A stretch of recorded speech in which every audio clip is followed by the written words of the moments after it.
What is up, Black Raven? There's a lot that's been going on. Can we just say that? There's a lot. There's perhaps too much that's been going on.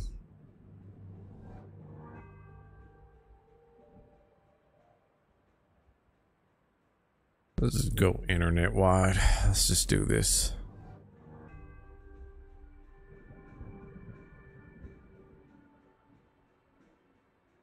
Ow.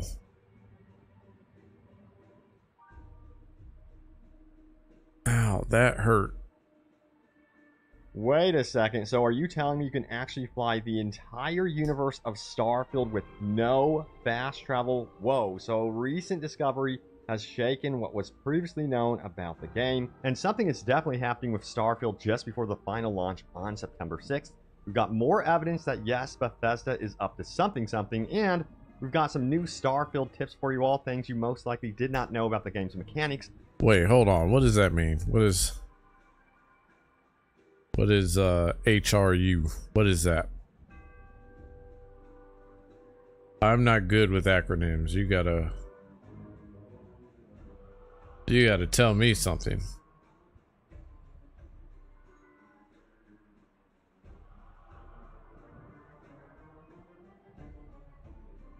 That will improve your time in the game by 7 times over. And Bethesda gets called out for this one feature that brings down the experience and should be addressed in my mind immediately. And we have to talk about this one in-game feature that also has divided the fan base. Should you really pursue this or not? And is it worth your time ultimately? And Starfield literally, I kid you not, saved this guy's life and his entire family from a fire. This is an intense story. We're going to get Wait, into what? But yeah, we're going to start out with what's happening. Is it really that dramatic? Oh, this is crazy. With Starfield in the back end, what the dev team is currently up to. So yes, you guys know previously that I did report on this in my previous video, but I have a new update for you all right here on the Steam database. We have more evidence that things are going on here. So yeah, I told you guys that the dev tech got an update here 7 hours ago, but guess what also got an update only 22 hours ago? QA staging main, that's quality assurance, meaning that they are apparently testing perhaps a new patch, a new update, and things are intensifying on that end. And maybe we would be seeing again another new update ahead of the September 6th final launch. So look out for that. I'm assuming that's going to happen. And by the way, I want to mention, if you are new, smack that subscribe button so you don't miss another update. Yes, I do Starfield videos. And he sounds like the doctor off of that one show. What is it? My 600-pound life or whatever. That's what he sounds like. And if you're already subscribed, turn on that bell notification as well, because you will be guaranteed to get my videos in your feed so you do not miss another update. But yeah, let's keep going because yes, Starfield is looking to perhaps go against one of the biggest heavy hitters of this year. Right now we're sitting at 209,000 concurrent players. That's about to go up, I'm sure. But look at this. Baldur's Gate is still having this insane staying power. Over 400,000 concurrent users. That game has been out for a minute now, and it's just absolutely impressive that a single-player RPG has been able to maintain such a presence. We'll see what Starfield does by September 6th and beyond. Very curious. Also, yeah, we have that's exactly, like, am I wrong? Like, doesn't he kind of sound like him? Or am I crazy? This right here, the headline says Starfield doesn't require fast travel at all.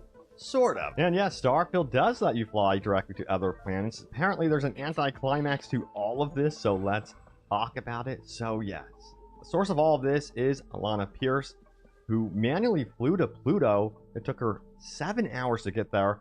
So that notion that space is a section of closed off arenas has been debunked. Also, the notion that you can't fly to any planets has also been debunked, as you can see the gameplay right here. And we have a small clip here showcasing her experience after 7 hours finally arriving to her destination, which was Pluto. But this alone stirred up its own controversy because yes, We already got the reactions. Osmongold on the scene here. Starfield planets are flat textures because once she flew to Pluto, she actually clipped right through the planet, flew right through it. And I think it would have been wiser for Bethesda not to have that be possible. They should have had it where, like, you would be prompted to actually land on the planet, perhaps, and have some sort of boundary around the planet at the very least. Of course, most of you probably would prefer it to be something like No Man's Sky or Star Citizen, where you can actually seamlessly land into the planet. But to clip right through it, I think that needs to be adjusted for sure. But once you're on planets, some really cool discoveries have been, I guess you would say, discovered. Check it out right here. Planets have multiple biomes. And let me go ahead and full screen this for you all because this is really, really impressive. This is on one planet, by the way. As you can see right here, we have multiple various different environments. And I thought this was so cool that someone actually took the time out to discover this. So it also goes to show that there's a lot of variety on a single planet. It's wild to me that this one single planet had this many different types of landscapes, from desert to snow to jungle. It's super impressive. And honestly, again, I've said it before, modders will just take this to a whole other level and really, I think, flesh out these planets to be something incredible. And, you know, I have to say it would be very cool to have, I think, vehicles. I really want to see land vehicles in the future. I've mentioned it before, and I think it would make exploring so. See, it would be really great if they were thinking along the lines of long term with this game, which that's probably one of the things that would concern me if I'm a Starfield player, right? Are you going to focus on anything future wise for this game in the midst of working on Elder Scrolls and whatever other projects that you have? That would be that would honestly be one of my biggest concerns as a player here. Like I said, I don't think they're going to. I could be wrong. I hope I'm wrong for y'all, but I really just have a hard time believing that they would. So much better on these planets. I'm looking to the mods once again to make that happen. Now, we got to talk about something that happened, which is wild. This has 7,400 upvotes. It goes on to say the Starfield saved me and my family's life. Look at this photo. Extremely dramatic right here. Fire going on. But let's go ahead and scroll down here and see exactly how Starfield saved this guy's life and his family's lives. So let's get into it. So check it out. It says, Starfield literally saved mine and my family's life on September 1st. I've waited for this game since the trademark rumors of 2015 through 2016. Don't remember when exactly. In anticipation, I pre-ordered the premium edition, waiting to play this game. On the night of August 31st, I decided to stay up and play as long as possible to experience this new universe. At 2:26 in the morning, while playing the game, I heard an explosion from my downstairs neighbor's apartment. I paused my game to see what was happening. When I opened the door, I saw flames rising up our stairwell to our apartment. My God, how dramatic. I immediately got my wife and cat, rushed us to safety with only minor burns. If I hadn't been up binging Starfield, I would have been asleep and we would have all died to smoke inhalation. I want to thank this game for saving my family and me from a horrible fate. Praise God, Howard. You have got to be joking me with this. Like, okay, I think it's cool that he got saved, but we're gonna, wow, seriously? I think, you know what? I think both sides have gone too far. And I think it's getting ridiculous now. It's honestly like, what's the latest thing on Twitter right now is that the pronouns thing in the game, that's the latest fight. I think anybody, and maybe I'm tripping, I think both sides will cap like crazy for either against what is going on here, either against the game or for the game. And it's just like, it's just getting really ridiculous. I guess this guy stayed up binging Starfield. And my question is, I'm sorry, but if you sleep that hard, you got a serious issue.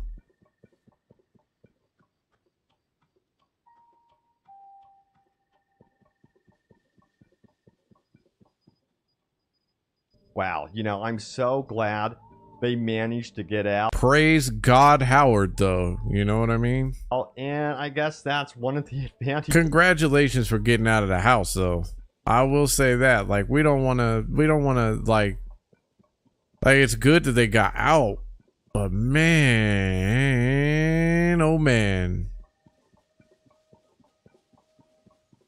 Features of staying up into the late hours of the night playing Starfield is you're going to know what's going on around you. So yeah, you know, I myself, our family has been through a fire. I remember when my older brother Ricky, he went through his fire. Man, he got so very lucky. All that we cared about during that time, despite him losing everything, all of his possessions, was that he was still alive. All right, so yes, I also wanted to get into some tips and tricks that you probably did not know about. This is a really good one right here. Check it out. Goes on to say this inventory tip: hit up a bench at Starfield. Next up, yeah, people are about to milk the crap out of this game for content. I'm no exception to this either. Faster than you can walk deserves to endure 8 hours of this every single day forever. And of course, yes, they highlight one of the missions right here. And I noticed this. I personally think that this needs to be fixed and patched immediately because it is so very annoying when they have this now. Again, Hogwarts Legacy had a feature where they would run right with you when you sped up. And I believe, does Red Dead Redemption 2 have that? I think so. So this needs to be addressed for sure. I'm surprised it made it into the game. Next up, we have this one. People are dishonestly misrepresenting why people are disappointed with the game. Oh, really? So it says, why is this fake or false dichotomy being pushed that Starfield could either have boring and tedious planet-to-planet traversal like Elite Dangerous or fast-traveling loading screens that completely trivializes travel and exploration? The problem that people have with the game is that you're literally not traveling anywhere. You're just teleporting to and from different instances that aren't connected to anything. And the fact you can avoid going to menus for traveling doesn't change that. It just saves you a couple of keystrokes and mouse clicks. People say that the game shouldn't be compared to No Man's Sky, Elite Dangerous, or Star Citizen. Okay, so what should it be compared to then? Skyrim? In Skyrim, there's an actual world that exists, which you traverse to travel to destinations. This does not exist in Starfield. The cities aren't connected to anything.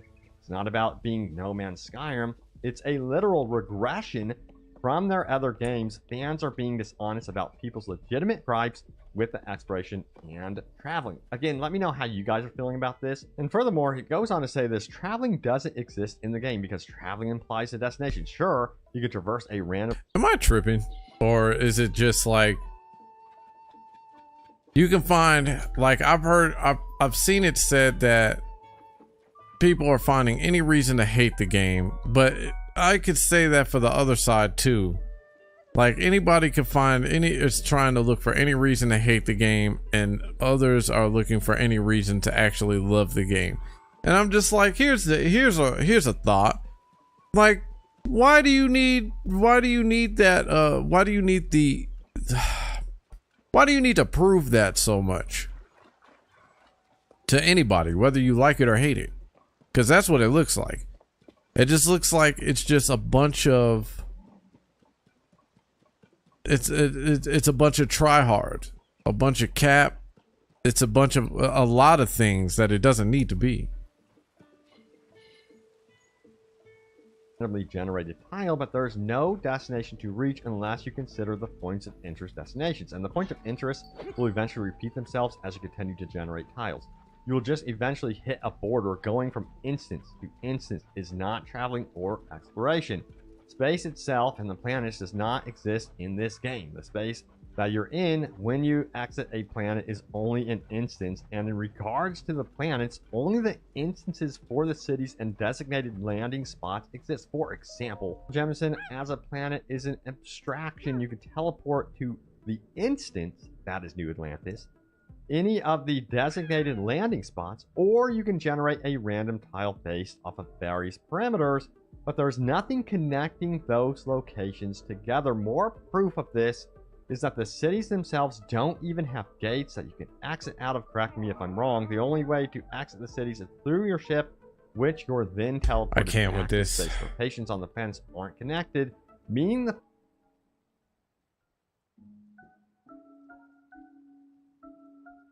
oh, we got an Asmongold take. What's this? Starfield is pure trash. Is that what it's called? Oh shit. Oh, this must be the one where they downscaled the graphics to make it look a certain way. It's Cyberpunk. Oh, that's cool. That's nice.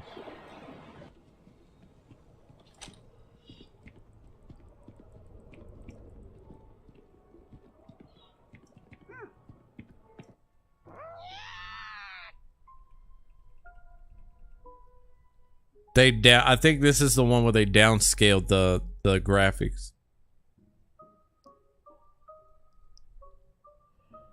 Oh shit. That is the way that I felt about a lot of, like, I feel like that expression is exactly the way that I felt about a lot of the game.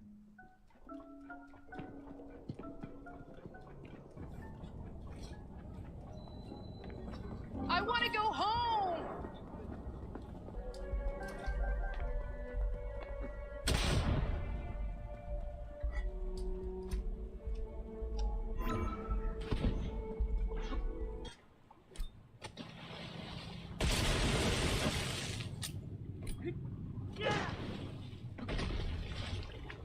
That's cool.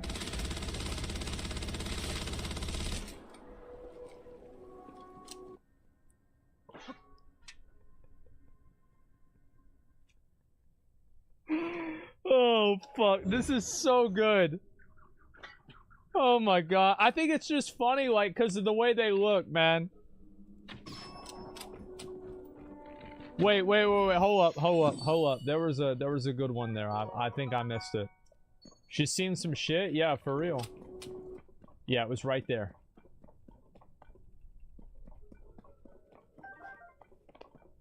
I knew What I the saw hell? something. Oh, did they not downscale this? Bro, what's she looking at? What the fuck is she looking at, man? That's a... What the fuck, dude? That's weird. Like, what the hell? She's looking at the venom. Yeah, my eyes are up here. She's looking at that venom.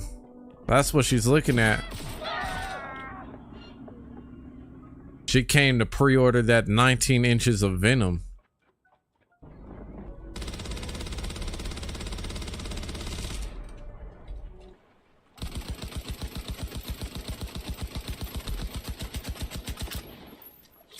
It's about the same.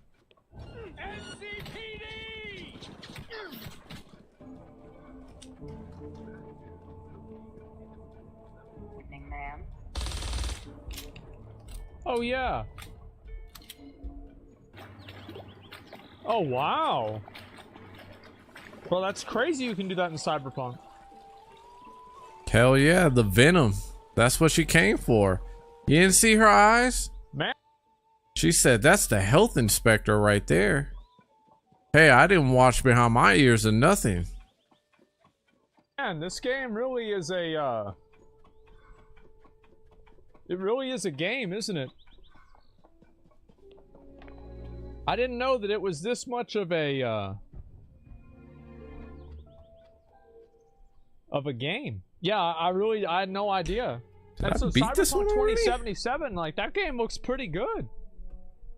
Like, I'm gonna be honest, like, the quality of that was impressive. Cyberpunk wasn't like that at launch. Yeah, that's true. That game was a piece of shit at launch, too. When you outsmart Bethesda and Starfield. It's not even a good one. It's not even a good one.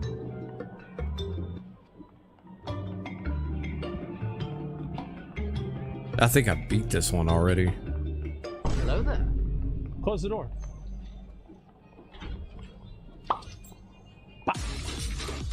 Boom, bitch.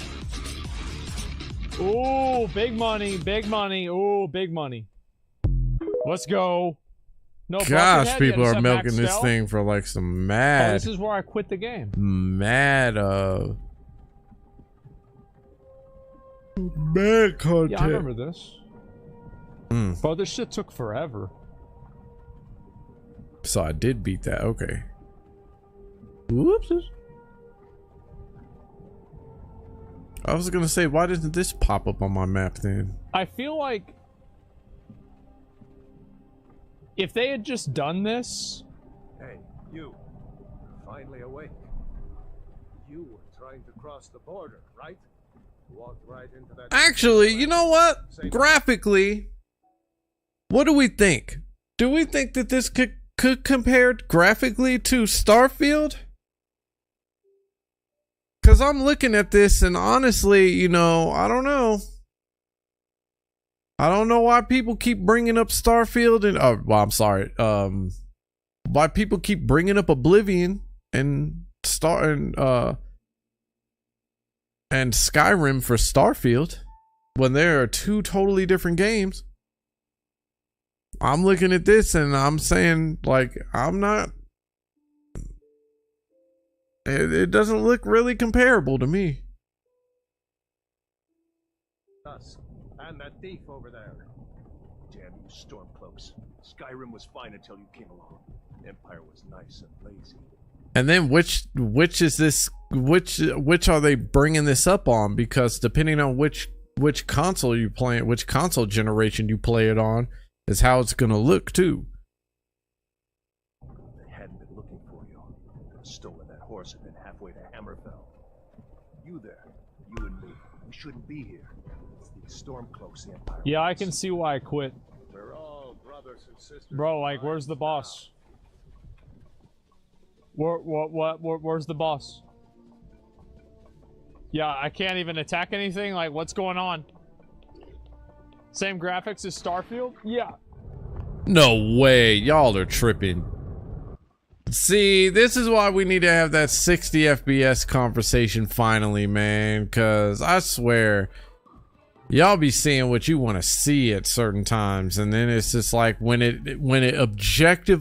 game graphically looks objectively trash, you don't hear anything. That's crazy. Wait, Ooh, where is it? it was flat. Wait, yo, what the fuck? Where was it? But where?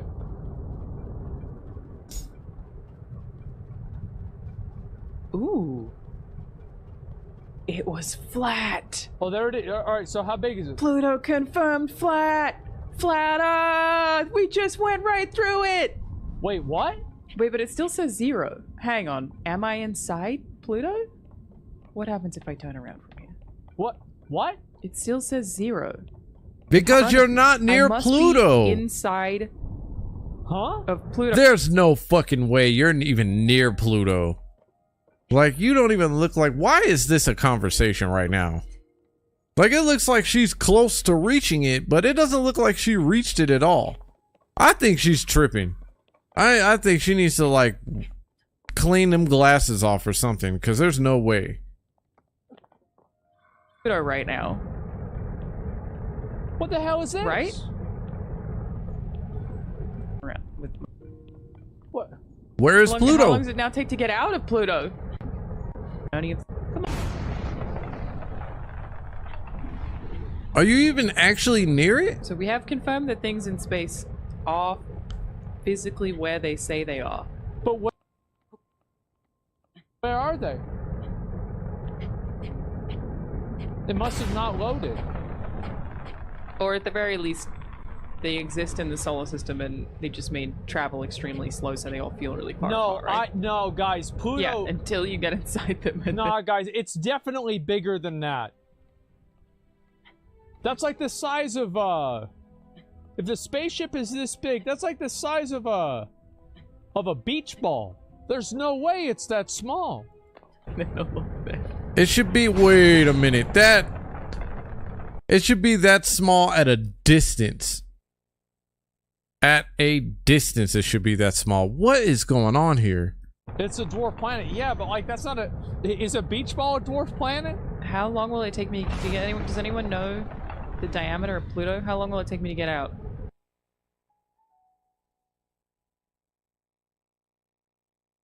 Yeah. I want to know where Pluto is because I don't see Wait. it. Ooh. Where is it? It was flat. Wait, yo, what the fuck? Oh Where my was god. And then we're going to have really bad takes like this. It was flat. Oh my gosh. You got to be kidding me. But where? And Pluto is not a gas giant either. So where is Pluto? I need to actually see. I need to see Pluto in order for it to confirm that she actually reached Pluto. It was flat. Oh, there it is. All right, so how big is it? Pluto confirmed flat. Flat Earth. We just went right through it. Wait, what? Wait, but it still says 0. Hang on. Am I inside Pluto? What happens? There's if I no get way. around? What? What? It still says 0 in front of me. I must be inside Huh? of Pluto right now. What the hell Clean them fucking glasses. There's no way. was this? Right? Around with What? how long does it now take to get out of Pluto?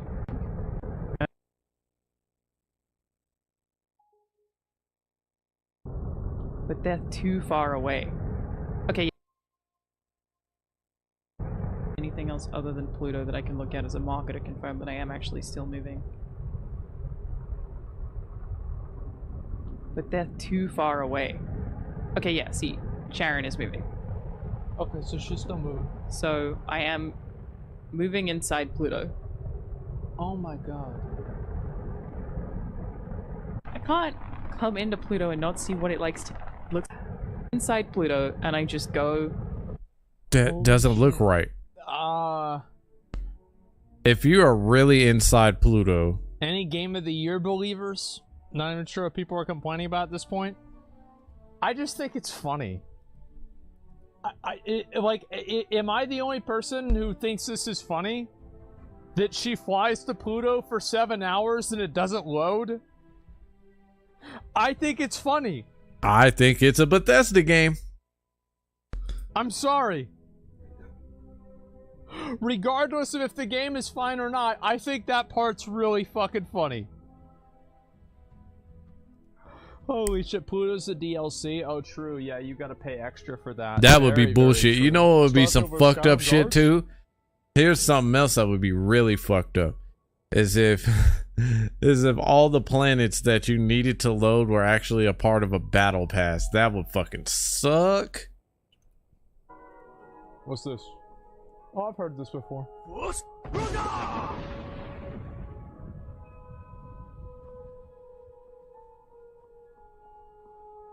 I need to ask you to stop. That shouting is making people nervous. Okay, Arnold. Can't say I've heard of any laws against whatever that is you're doing, but I'll lock you up if I have to. Wow.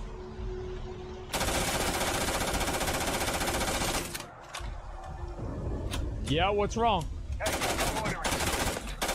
No loitering.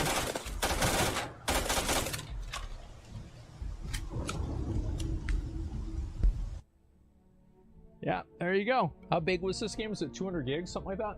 No, it's a 100, Impressive. 130, Oh, man. 130. It's got 400 comments. Let's read it. What some of the comments from the individuals over at r/Starfield have to say about this. What? On the other hand, guards in Starfield actively react to your latest adventure. Oh yeah, true. They've always done that with their NPCs though. That's nuts. Comment removed by moderator. Okay. The police will actually react to the things they have in such as stealing or jumping in the water. It was likely a purposeful decision to make shooting not attract them for whatever reason. The mechanic and the Goodness gracious, man. I mean, I get it. I get what they're saying.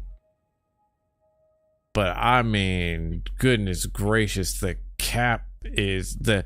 Well, everybody get your capes out for either side, because that's what it looks like. Either side has a cape on. You either have a cape on against this game, or you have a cape on for this game. Whoops. That's not what I came for.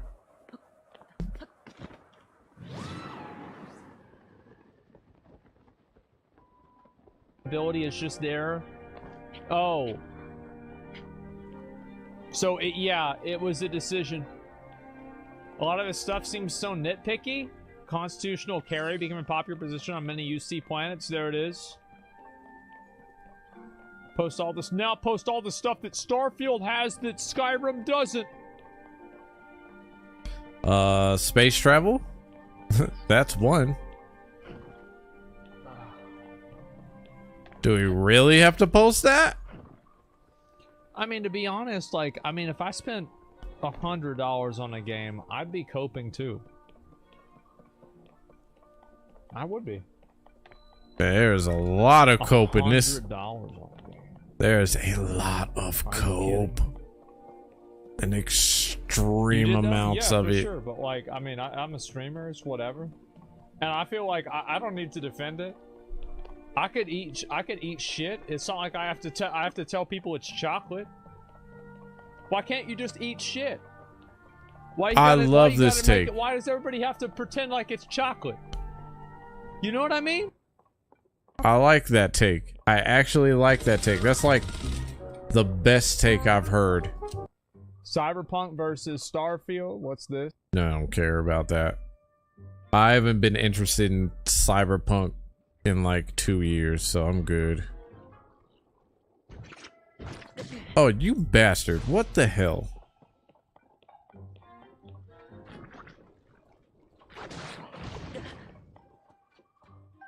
So you blow it up?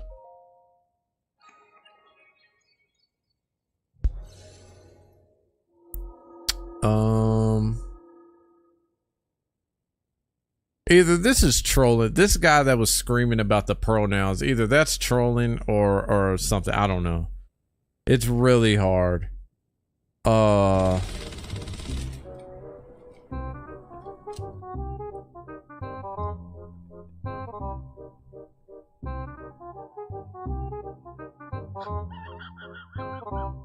Firefight breaks out, everyone on board is gonna join in just for fun.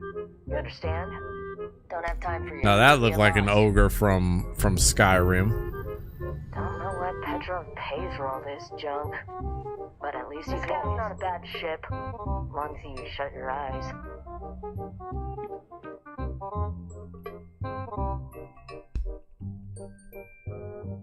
Seriously, how long is it going to take for us to get to this video? Let's see. Let's see what the quartering has to say.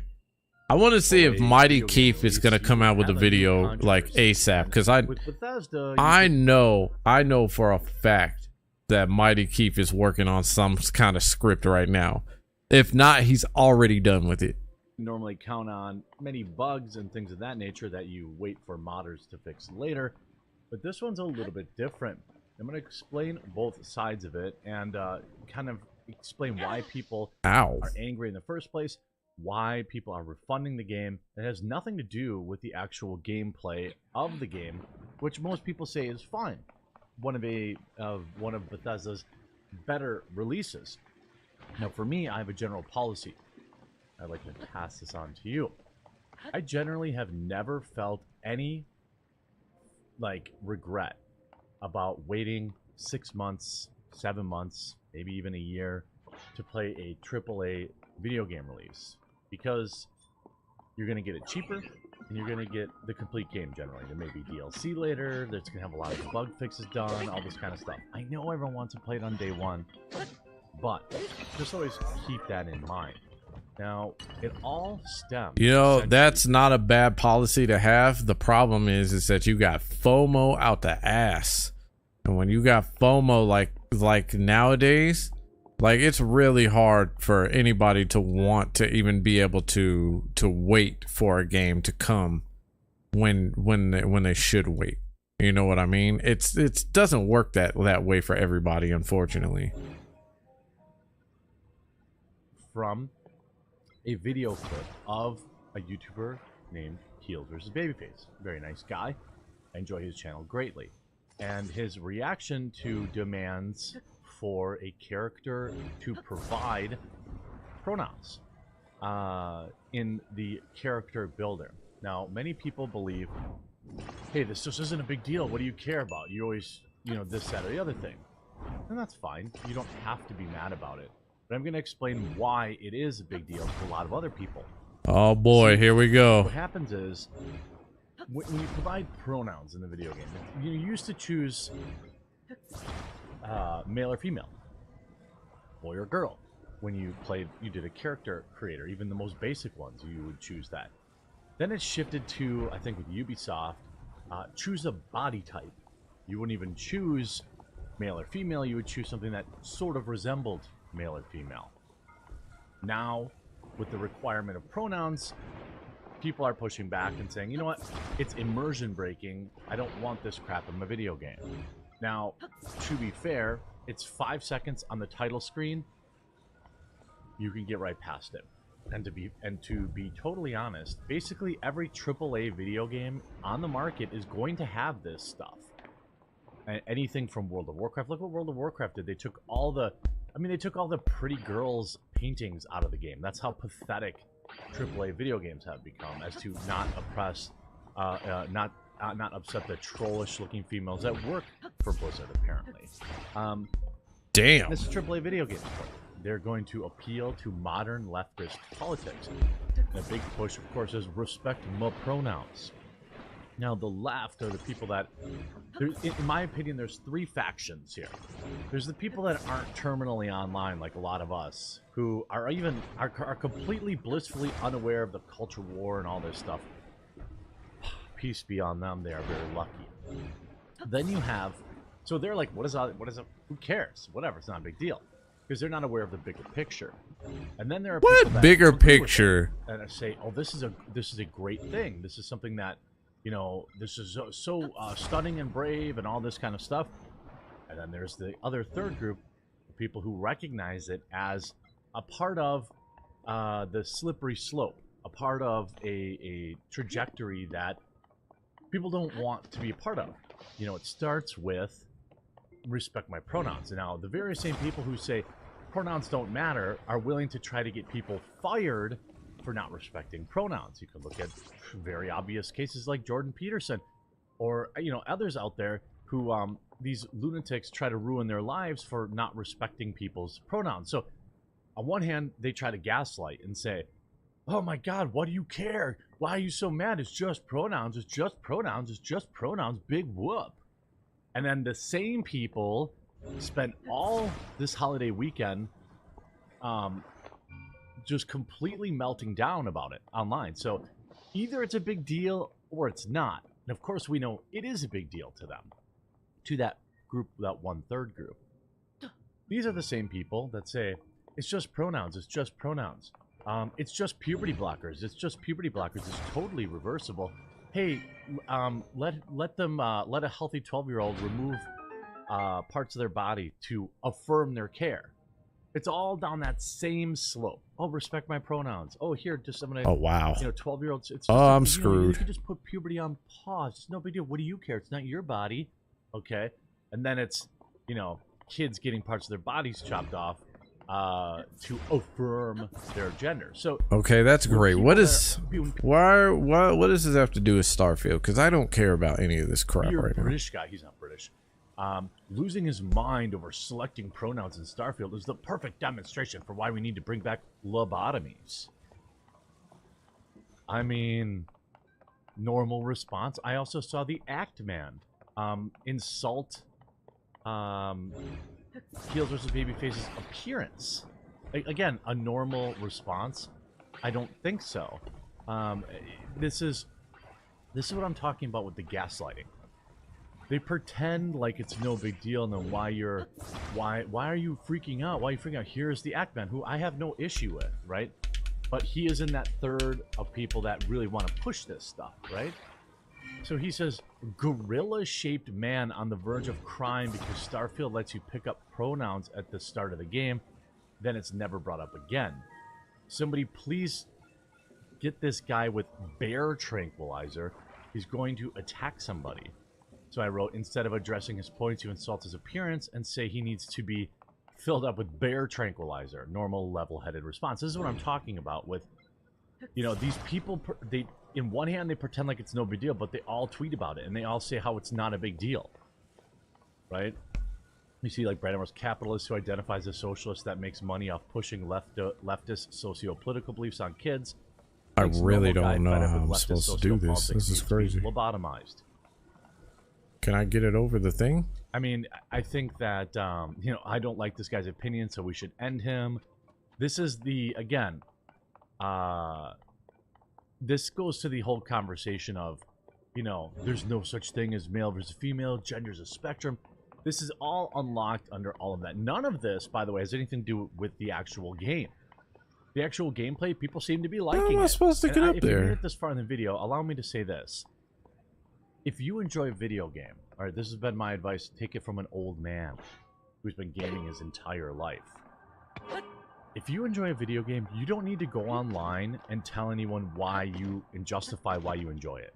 You should be able to play it. Life is short. I've said before, and I'll say again, that there are, you know, I love World of Warcraft. I love it. I am playing Tears of the Kingdom at the moment. Leftist ideology pushing baloney. But it's like, no matter what, I still like World of Warcraft. And I shouldn't feel bad playing that. If you have games like that, life is short. You don't need to feel bad. By the way, if this is the first video of mine you've seen, this is the position I generally try to take with things. I would really like to earn your subscription down below. I'm going to be covering this. This is obviously going to be ongoing. So please do hit that subscribe button. Now, there certainly are, or follow, whichever one it is. If you're on Rumble, it's called follow. YouTube, it's subscribe. There are leftist tropes in the game. Bethesda's Starfield games features trans character, promotes woke ideology, and character creator. Now, in the development, or in the scheme of things, the pronoun, you know, demanding you pick your pronouns going into the video game is not that offensive. It's a game that, it's a thing that, you know, you do once and you move on. But it's, again, it's immersion breaking, because the second you're forced to do that, you're like, oh, great, here we go. What are the kind of ideology we're going to see in the game? You see, even Dr. Disrespect. Some of these poor young people are just depressed, no life experience, and completely misdirected by the internet. 100% true. He's responding to someone say Dr. Disrespect was rejected from Starfield sponsorship due to his recent transphobia. Incorrect. Look at my words being taken out of context here. Their insecurities are obvious. Politics should stay out of the video game industry entirely, along with people like this. 50,000 likes. Listen, I agree with that. Like, you know, that's straight like, up. Straight up, whenever we start putting politics and shit that it doesn't need to be, like, ultimately you can't escape it though. I just think like our world views on things like here's what I believe. I believe that if you're gonna create something in the light of that, then do it. Because creativity doesn't really have limits, right? I think it's when we start looking at when we dull the line between fantasy and reality is when it starts to really become problematic, right? Because ultimately everybody wants a story about them, and I think that's okay. I just think it's just when you say, well, we look in the real world and we see this, this, and this, and you then look in the video games or movies or whatever, and you say there's not enough of this like there is in the real world, like we just want to, like, then create something. There's too many avenues to where you can't, where there's too many avenues to go through to where you should be able to create something, if that makes sense. So I mean, like, I think there's a lot that politics in real world versus politics in fantasy have just collided so bad over the last decade. It is getting ridiculous on both sides. That's, you know, that's the thing. And you get like leftoids, you know, you say, heads up, champ, don't get yourself down because they told you no. Sure, they made the right call based off this clip, so Cinnamon Toast Ken agrees. Keep on doing you. Maybe next time you get a game a few days early, champ. And thanks for doing it for the depressed kids, hero.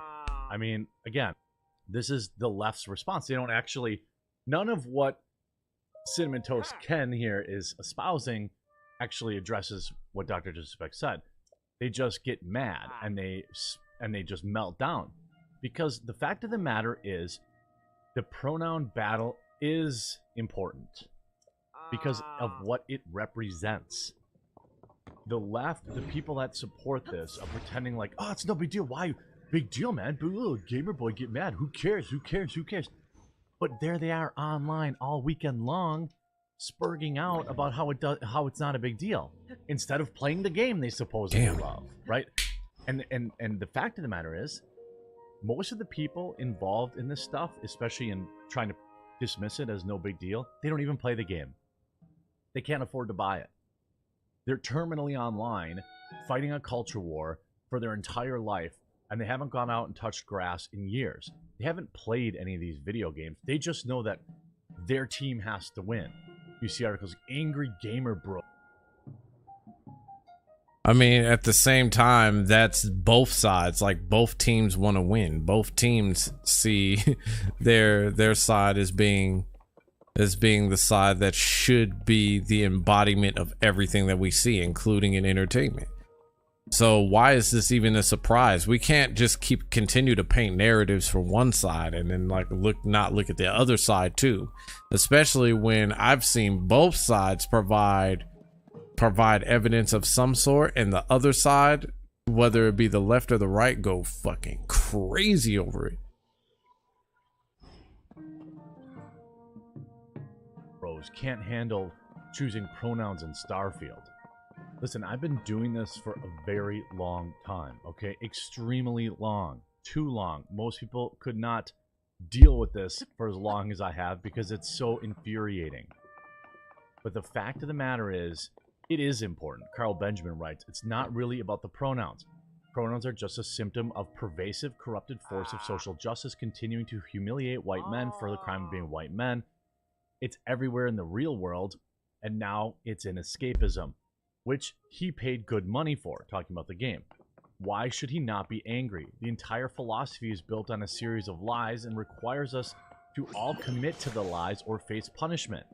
We are supposed to clap for men winning women's sports, approve of diversity hires, but people put hires who put people's lives at risk, and believe the media when they tell us white men are the most dangerous group in the countries.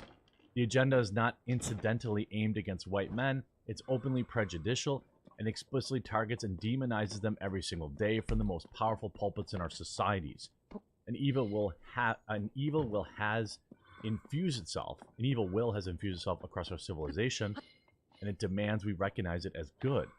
Every day in the world, and every day in every way, we are lied to by people we know they are lying, and yet feign outrage and turn us into pariahs if we speak up and say they're lying. It's unbearable, and they expect us to pay for the privilege. That's why Heels vs. Babyface is angry, and I don't blame him. And this is, you know, everyone, again, posting the same clip and pretending like it's no big deal. I've been doing this long enough. You're right. My issue with that clip is it real? Is he really outraged by it? Because if it was genuine outrage, then I'm just like, then you can do whatever you want, man.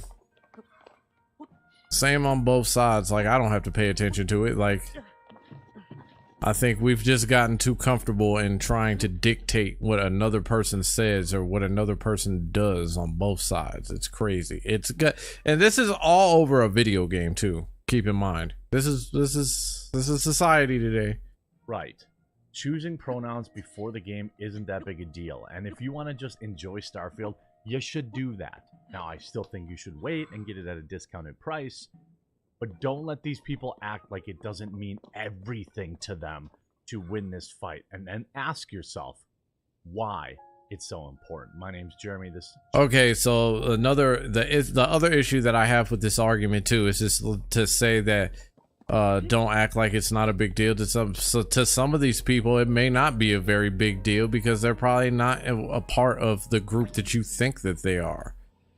So I kind of like, it's just one of those deals where you gotta actually look at the whole spectrum, not just what you want to see.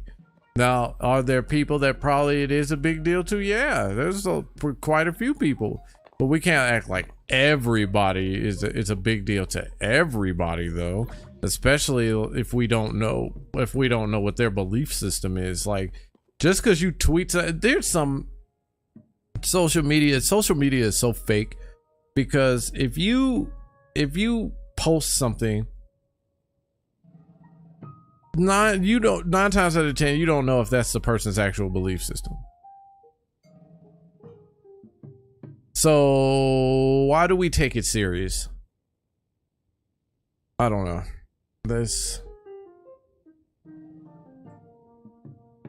I'm waiting for Mighty Keith. I know Mighty Keith's got something. Mighty Keith better have a video up. I am Mighty Keith better have a fucking video up right now. That's all I know. Because if he's joined the fight right now, there's no way he can't not put up a video. Put up a fucking video, bro. And don't get it twisted, because Mighty Keith, seems like a great guy, but he's a great guy who can troll too. Yeah, he's been in there. He has been in there.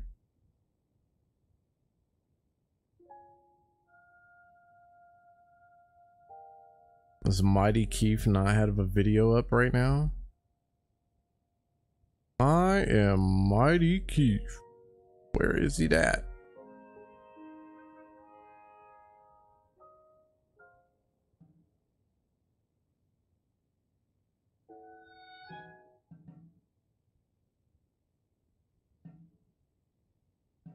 Be closer to the top? No?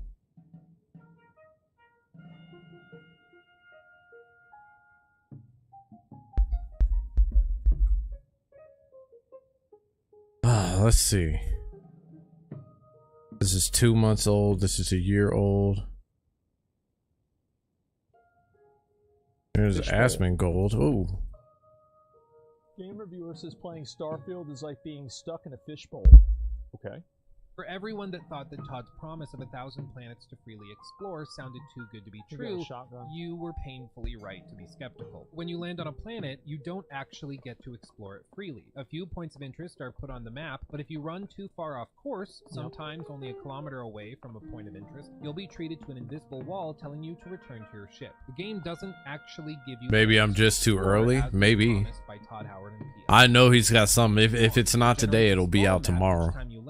Or within the week. I could see that too. Planet that you're landing on, and where on that planet you've selected to land, whether it's a pre-assigned landing location with a point of interest on it, or a random location that you choose. Simply put, it's an illusion of scale and freedom. Though to be fair, some people won't consider this a big deal, but like I said, it grows all the more frustrating when you go out into the great unknown trying to explore like previous Bethesda games, only to be greeted with invisible walls reminding you that you're in a glorified fishbowl and not actually exploring a planet. Isn't there there's got to be a wall somewhere in Skyrim, right? I don't know. Yeah, there's a wall. I don't think that's a big deal. I'm not like, why the fuck? Like, look at what he's doing. Where are you going?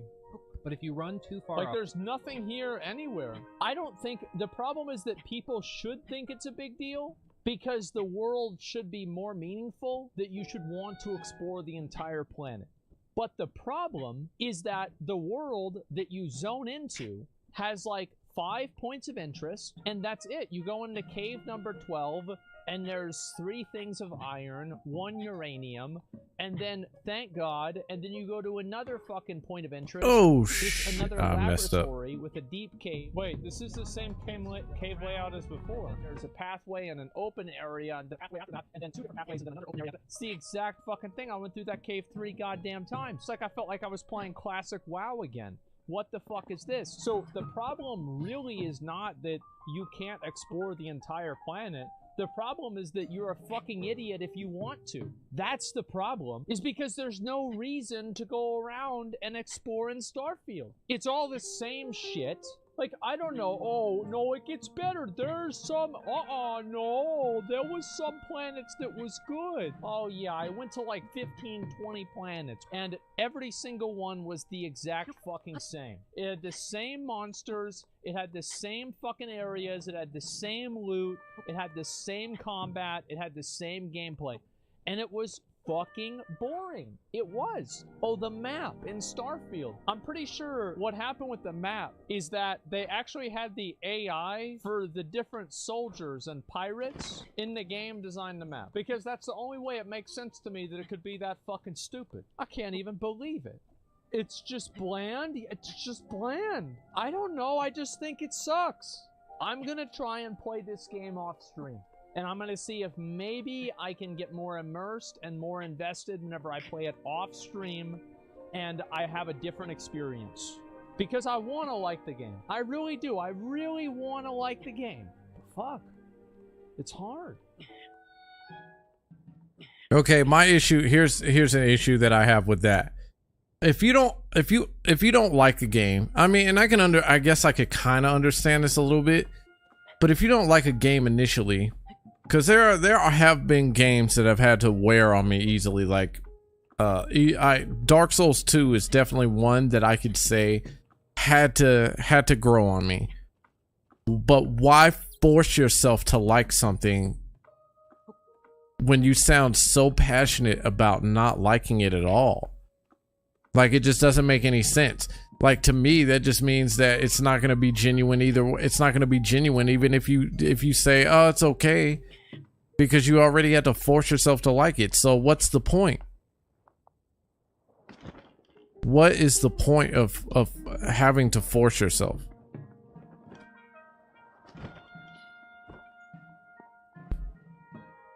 Okay. Game Reviewer says playing Starfield.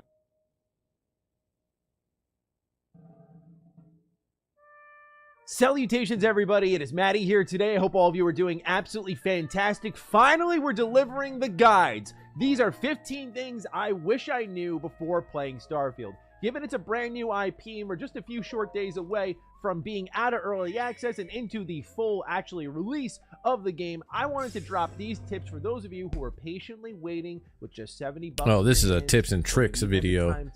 I'm good on that. Totally good on that.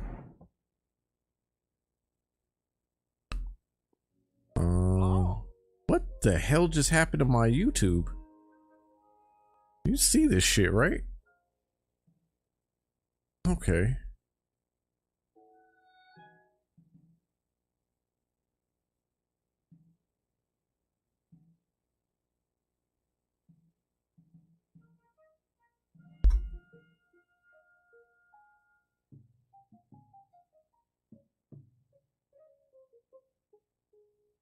There's my video.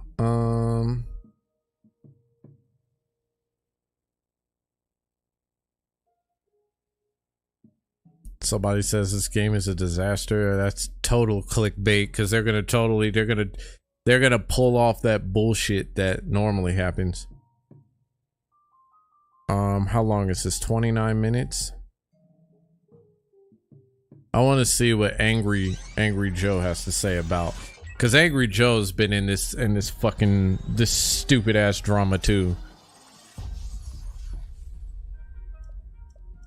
Hey everybody, welcome to AJS News. This is the first of 2 videos we got for you today. First, an important word from our sponsor that we want to share with you right now. Check it out. Extra has a brand new product. Yeah, ultra premium backpack. OJ's been taking it around on his travels, and I mean it's pretty amazing. I mean, this thing is waterproof. It protects the electronics inside. Comes with a nice charger here for your laptop. It looks like a regular ass backpack. Okay, don't give a fuck about your sponsor. Just get to it. What is it? Sorry. We're talking magic cards right now. In value, pretty like when the set first. Still talking magic cards. What is this? A constant extreme. You can tell the difference between somebody like dropping it and then somebody like using it and weaponizing it and trying to ruin everybody. We'll try use not to Discord. play with people. Now, With the reporting system, well, everyone's gone to the Rapture. Not familiar with either. I don't care about that. Have a good sense of Real, It's gonna take some time. Obviously. yeah. But we did it before. Switching to an new engine, especially one like Unreal that has a really, really high ceiling, is probably good for them. They'll be able to focus more. What is this? Is this? they're gonna take Is this Cyberpunk? test it into other systems and hopefully it'll work. Police AI systems. Yeah, that'll be Popping out of good. nowhere. Toilets. They rise. Wait, what is this? They also had a. Where's Starfield at? They need to watch the flavor. It wasn't Shout as it out. broken at release, and so when you had the DLC coming out, they made money. Lead in something through. Yeah, that's great. At the tables, they'll interact with you there. But despite everybody being like a stone and just not reacting, Commander Riker was off. He was like, hey. Yeah, Bethesda games have gotten me through some really late hours. I remember when he was able to look. So they figured it out. Wait, I'm so lost. I didn't even see Pluto in that image. Figured it out. Spent 7 hours to reach the cursed apartment and probably is not working out too well. So he credits Starfield for saving me and his family's life. What else? We got a streamer setting sail for the surface of Pluto and Starfield and spend 7 hours to reach the cursed orb just so she can fly through it because of, you don't actually go anywhere kind of thing. They wanted to do it's basically just a little skybox in front of the planets. The most of the time you're just fast traveling from all areas. But Alana Pierce wanted to, and I saw her doing this on her Twitter. She left it on when she went to go sleep to see if you could actually reach it. You could. So we figured it out. If you want, you can leave it on for 7 hours and 34 minutes, and you'll finally get to the darkness of Pluto, and then you'll fly right through it. So 7 hours. Yeah. A little disappointing on that side. Yeah. Wait, why is that disappointing though? Is that not what people wanted? I guess I'm just lost at what people want now. Like, I thought people wanted the game to be, they wanted that quote unquote realism in the game that you would get from a No Man's Sky or something. Like the ability to fly to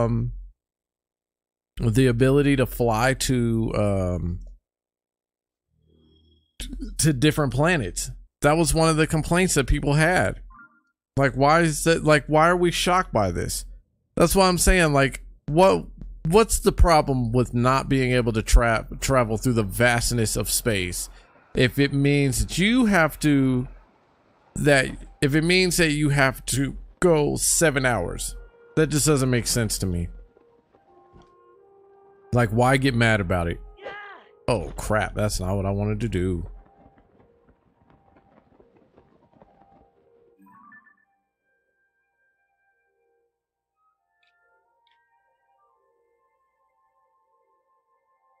How many islands are up in the sky, actually? Did I miss the Starfield streamer drama? No, I'm still looking for stuff, man. Like, they don't want to post it on here. They want to post the crap on Twitter, man. Like, it's fucking ridiculous. Like, these people are saying any and everything just to cap for either side. It's getting ridiculous. How you doing, Wolf?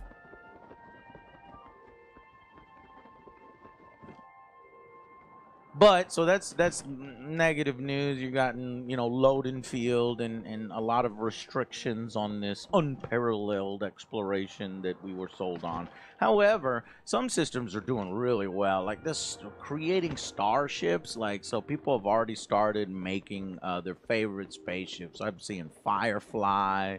I'm seeing Millennium Falcons. I'm seeing Star Wars Star Destroyers. X-wings. Look at that! Look at this! A Y-wing. I'm gonna send this to you, Joe. cool. This is, and then Imperial Star Destroyers. So like, there are great systems in the game. Halo. Someone an redid Aliens one. The Cheyenne from Alien. Someone redid the guy's video to make him say shit. Which one are we talking about? Are we talking about the guy who was screaming about the pronouns and shit?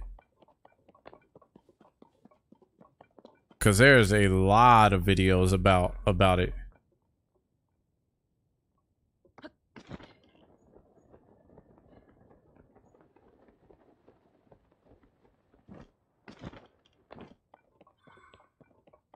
Seeing the Falcon in the...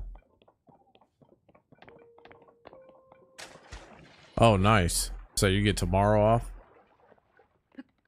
So somebody redid his video? Oh, and so... I don't have enough context behind that video to say anything about it. Because I just see some guy screaming about pronouns and stuff, and I'm just like, okay. Like, it's just getting ridiculous. Yeah, man. Let's see it. Let us see it.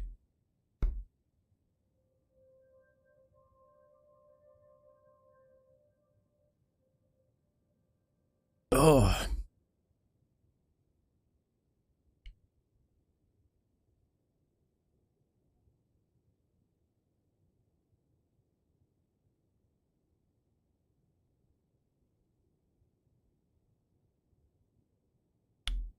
The guy is upset that Starfield asks you for your pronouns.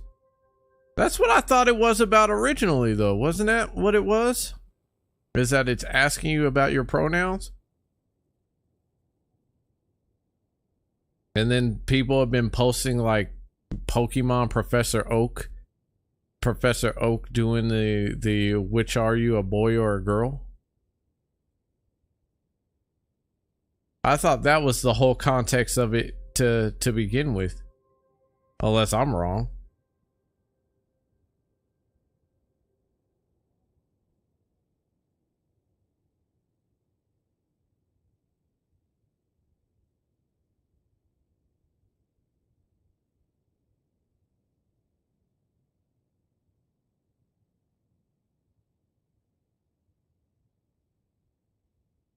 Yeah, the guy is upset that Starfield asked you for your pronouns. Yeah, that's what I thought it was about originally.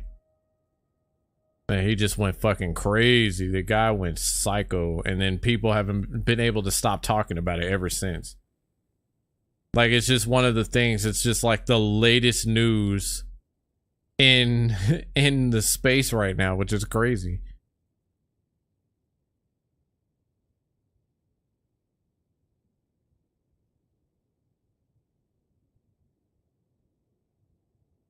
Pronouns is the non-binary gender question. I don't know, man. I think that I can get around that. If I was to play Starfield, I can easily get around that. I don't think it's a really that big of a fucking deal to fucking surf around that. Like, have we really just reached this point where we can't tell the difference between fantasy and reality?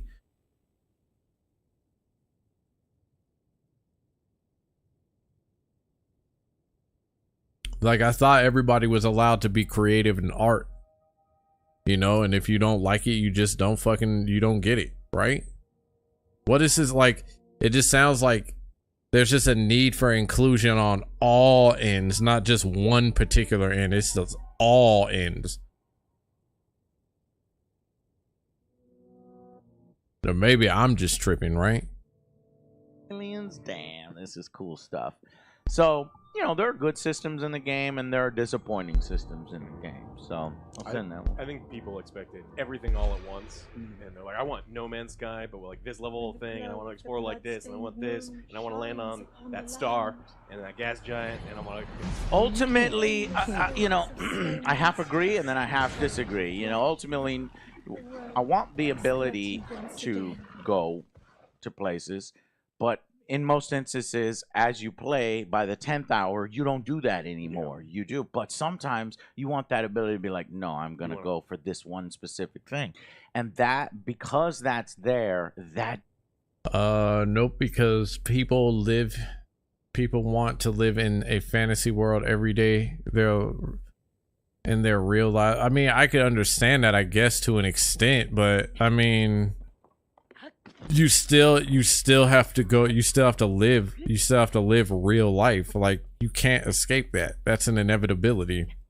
And people are now saying that if you took inspiration from anywhere for your art, that you are stealing. I mean, if that's the case, then we got to go back 100 years for entertainment and look at everything that, like, where are we going with our thought processes? Like, are we really have we really reached this point? We've really reached the point where we say the stupidest shit and then fucking don't even think of what the implications are to the shit that we're saying, right? Like, if you have inspiration, so wait, if it's inspiration from your own life, are you stealing then? Because here's an interesting thought. If you have inspiration for your life, let's say you make music, you have inspiration for your life, you want to sing, rap, play the guitar, whatever. If you're inspired in your life, does that mean that you're stealing from the people that you've met because you're inspired by the people that were also in your life, that were a part of your experiences and you were a part of their experiences? Like, do we understand that, you know, the pathways to how we meet people are vast? Do we get that? That everybody that you meet in life is you're a part of each other's experience? Do we understand that? So then how is it stealing if you're inspired in your art? If it's happened and it's inspired by your art? To these people, yes. So then we're supposed to not do anything at all. So then it goes back to what I said before, like, these people are trying to have us churn butter by, I said it, by last year, but maybe it might be by next year. We're going to be churning butter for fun. Because if that's the case, then nobody can create anymore.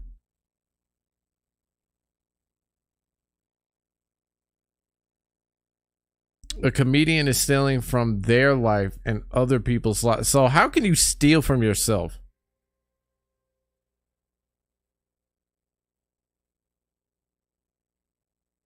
How do you steal from yourself then? If you don't, let's say you don't meet anybody and the only experiences you have are by yourself on an island, but like, how do you steal from yourself? Because if that's their logic, then it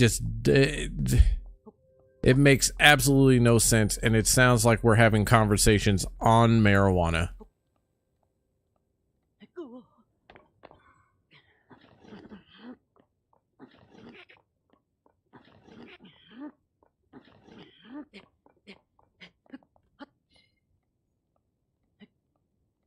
Gives you the immersion. When you know it's not there and you're only playing one way, fast traveling everywhere, and you can't do anything other, it helps to break your immersion. And so I am disappointed. Maybe they could have, and I know the way the technology works is they're stitching together different tiles as you're exploring a planet, but then you'll just stop in an invisible wall and it says, it'll pop up a message, say, do this and this and this. It's like, no. Why not just you do it for me? Just stitch again. Black Raven, you totally did not just cope like this. Oh my God, you didn't cope like this. Tell me you didn't do that. Whoo, boy, you have never seen somebody power up so much on stream. You really didn't just cope like that. We talking normal or skunk? Because I have two different answers for that. Let's do them both. Fuck it. Let's do them both. Let's do normal first, and then we'll do skunk. Use the current tile, and then generate another tile, and then just keep going. Even like if there's that. a loading screen or something like that, rather than That'd have having, been like, fine. that would be better than having to like go back, get like lift on. Yeah, but mainly it's how space is so fake that you're literally in a pod and you're going nowhere. It's just a simulator, like a The Dave and Buster's ride is what I've said. I was gonna say that should just be a joke, but man, like for real, people be thinking like that though. Like we're not gonna sit here and act like they don't think like that, right?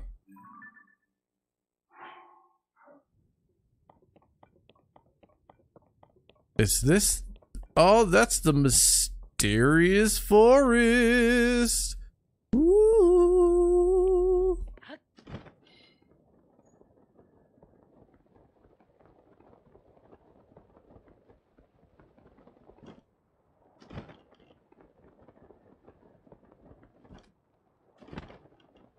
Oh, normal. I don't smell it, so you can go on about your life and we can all be happy. All right, what's the skunk version? You smell it and then you have to criticize it?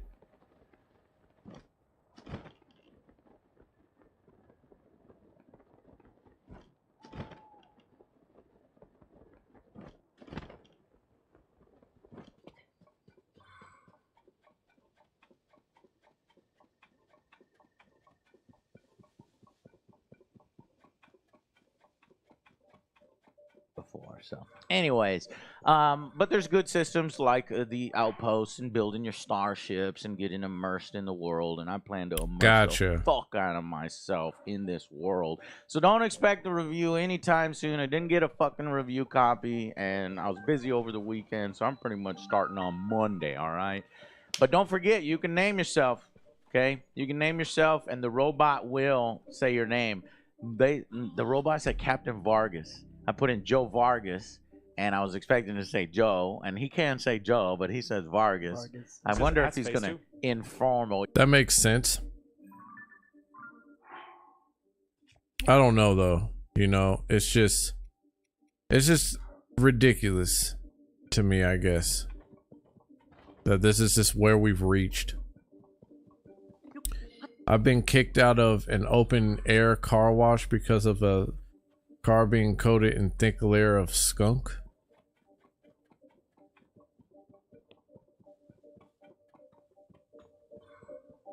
Okay, now are you talking a literal skunk?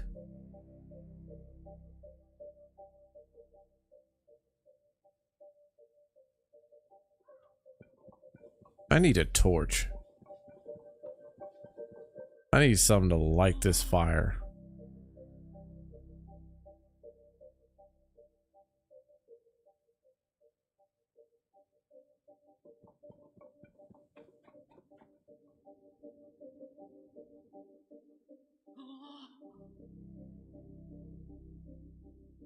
Well, yeah, that's the thing, is it can call you Captain Assface. Captain Vargas or Captain Assface. It won't call you Glenn or Greg. Yeah, but those are stupid names for stupid people. So Glenn and Greg Oh, is not gotcha. something the Okay, I robot got will you. say. I got you.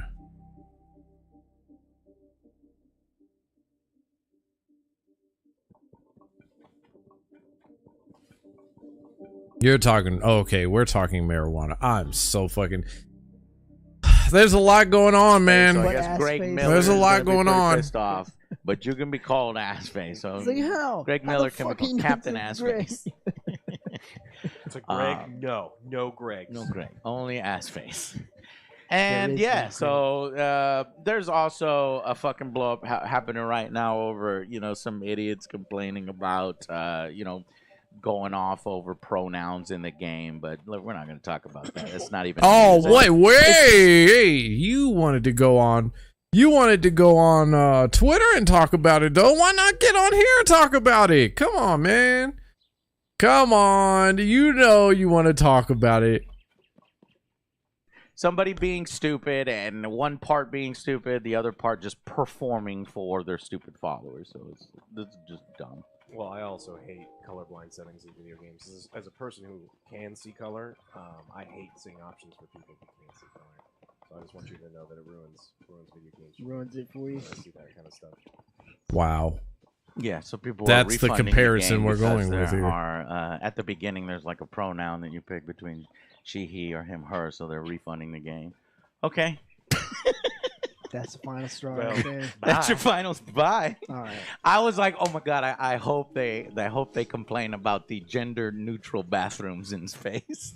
I was like, Oh, look, he's talking about but wants to avoid it because he doesn't want the fire and hate on it. I know, right? And that's the thing.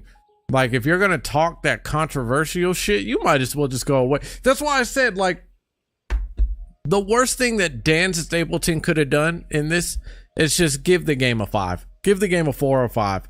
Your life wouldn't have been any worse as if you gave it a 7. You might have got flamed a little bit more than what you're doing right now, but at the end of the day, like, just rate it 4 or 5, man. Like, quit being scared. Stop being scared of this shit anymore, man. Like, it's just getting ridiculous. Like, we're letting ridiculous narratives control every aspect of something that's fantasy. It's not reality. Just give your honest opinion. We should not be afraid to give our opinion about a game. And then if you're not wanting to talk about something, then just don't fucking talk about it. And this guy over here is just like egging the fucking conversation on, and he's sitting there he's dumb enough to fall for the bait. Don't talk about it then, man. But don't go on Twitter and start that shit either. You know what I mean? It's just ridiculous.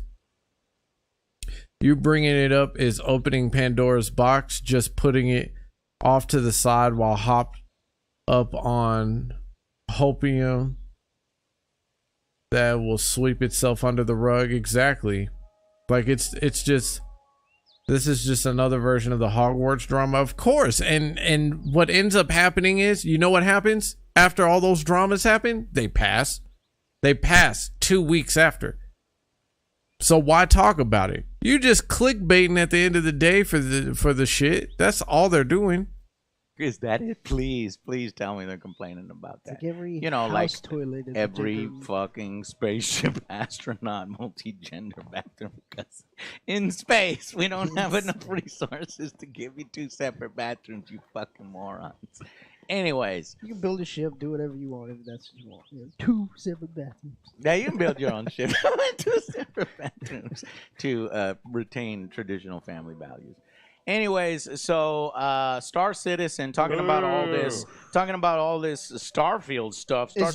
Hogwarts had a whole Hogwarts has anything Harry Potter is gonna be. It's gonna have drama circled around it because of J.K. Rowling. That's basically all it is. It was a game based off of a story that J.K. Rowling played, or J.K. Rowling created. The company created the game. People got offended because it's homophobic, transphobic, and all that. And we're harassing streamers for actually playing the game. So anything J.K. Rowling is ultimately going to be looked at in a certain way because of her particular views on things. And that's it. That's genuinely the only reason why that even exists.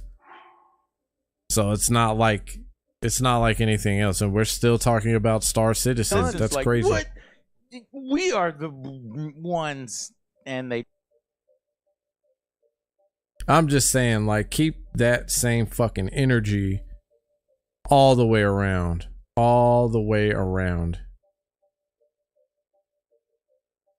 Just got a ton of updates. Here's some mods. That's a day ago. Starfield free ships. Great. Who cares? Starfield literally unplayable.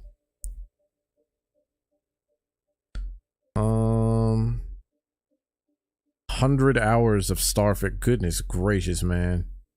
People have really been putting in that work. The people that actually got their hands on it beforehand.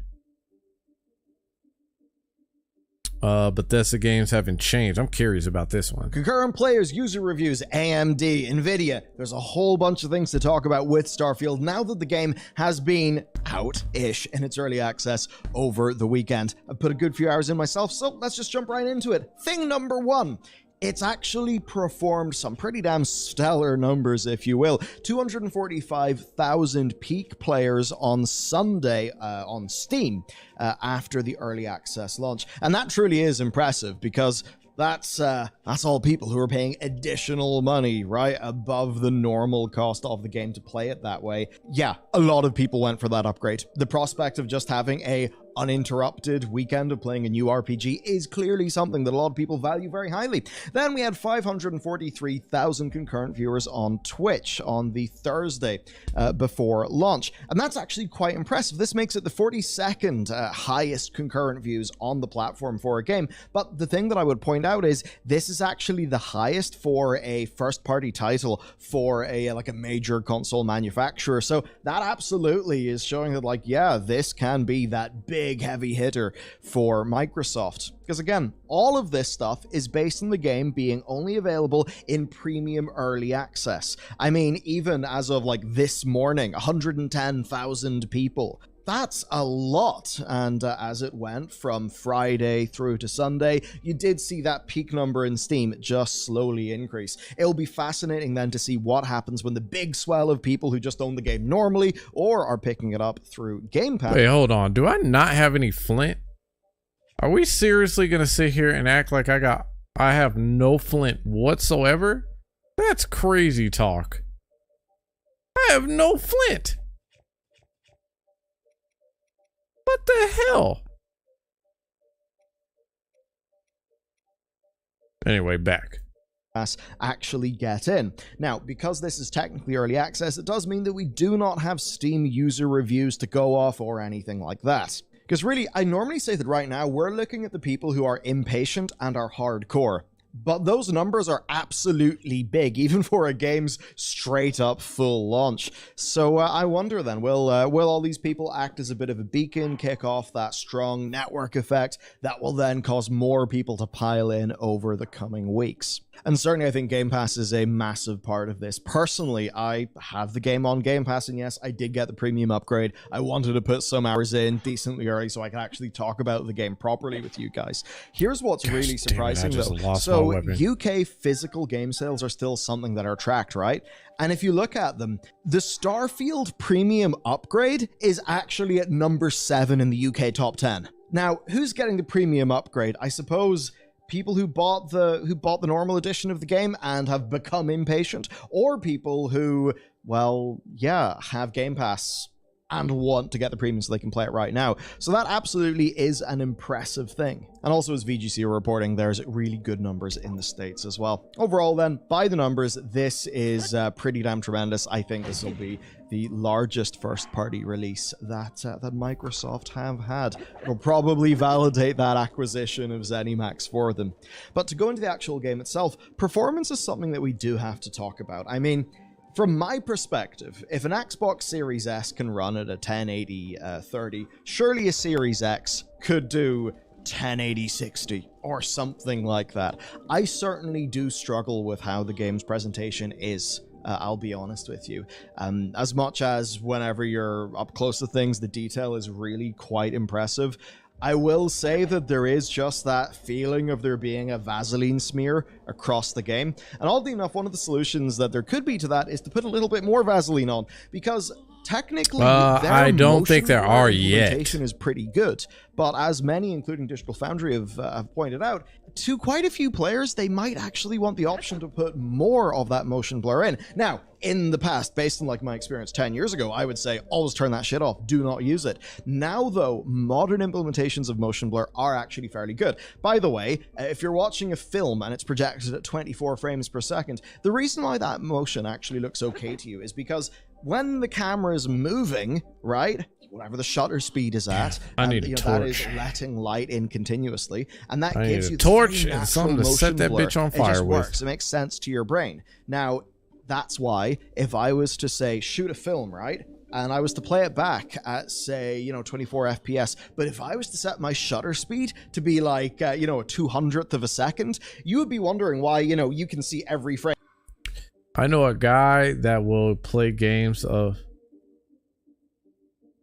if they have mods that make them a god at the start. What's the point of being a god at the start of a game, though? I guess, to each his own. But I guess for me, like, I couldn't do that. Like, I gotta become that in the game. frame, and every frame looks, you know, perfectly still because the motion is being frozen. And to your eye, to your brain, that doesn't look right because that's not how we perceive motion, you know, in real life. So kind of those implementations of motion blur, they're trying to mimic what a camera does to make a film sort of feel okay, and that all works with how our brain visually processes stuff. So there's been quite a lot of talk about 30 FPS. The 30 FPS in consoles, though, is, I will say, like a fairly solid one. After about 4 hours, I had adjusted to it, but certainly I felt that the combat experience was severely hampered by the 30 FPS option. I definitely would take less visual quality, lower draw distance, any of those things, if it meant I got that better frame rate. Now, as has been, I think, tradition lately, PC, just a rock. Though, man, we're not looking so good on PC. It's a little bit more strange. Look, bugs-wise, there are still bugs. Comparatively, though, it's a very good situation, right, compared to the past Bethesda games. However, the FOV, I mean, man, the FOV, I really struggle with it in console, especially when you're indoors, you're playing FPS, you're at 30 frames a second. Because that field of view is really tight, you know, it's kind of like you've got the blinkers on, and that means that motion is really exaggerated, and it can make combat feel like quite an overwhelming experience versus, say, being used to playing Battlefield at 144 hertz with, you know, like an FOV of 105 or some crazy shit. So the good news is there is no FOV slider, but there are mods to give you one, and of course in traditional... So I guess to answer your question, there are mods at the moment. So there you go. If you're gonna get this game, I guess there's a way to get mods on your PC. So, and I guess I shouldn't be too surprised, because like I said, like Bethesda is really big on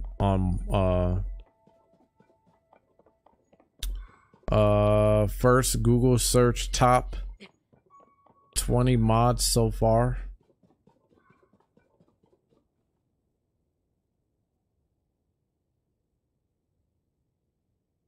I'll take a look at that later. Bethesda fashion, there is an INI file that you can, you know, configure some of those settings at yourself. Looking at the actual benchmarks, though, things are definitely tricky. I mean, on ultra settings, good luck getting 60 FPS. But that's only lives because mods, quite possibly. But I'd argue that regardless of what you think of their previous games and even this one, like, they are quite iconic for their they're very well known for their glitches, their open worlds. Of course, Elder Scrolls, Fallout has become a staple in that. I mean, they have some pretty decent titles. I mean, I'm revisiting at the moment. I'm revisiting The Evil Within. So, or The Evil Within 2. I'm not playing 1 again. 1 just pissed me off. But I'm revisiting The Evil Within 2. I'm gonna finish Ghostwire Tokyo. I'm gonna finish that at some point. That's how they kept selling copies of Skyrim. Well, I mean, that's not the only way they kept it. Like, here's the deal. People love to sell the idea of better graphics. That's been the selling point for a long time. Like, ever since we got out of the box stages of the 3D world. Since we haven't been in the box Tomb Raider, Metal Gear Solid, Mario era.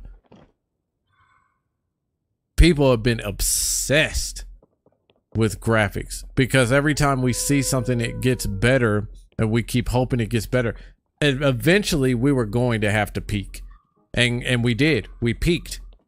We're at that peaking point right now. That's why, like, when you look at the indie space, you see that they're bringing out a lot of these pixelated games and shit. And Microsoft and Sony eat that shit to death. They will eat that shit up. because they rely on shit like that, because it's hard to make graphics that live up to par to the standards that we think they should be on. Like, we should think, like, we're at the point now, we think that video games should look like us and not anything less than that. We think that they should run super smooth, and that's fine, but it's not always gonna happen. And I don't think we've learned to accept that yet.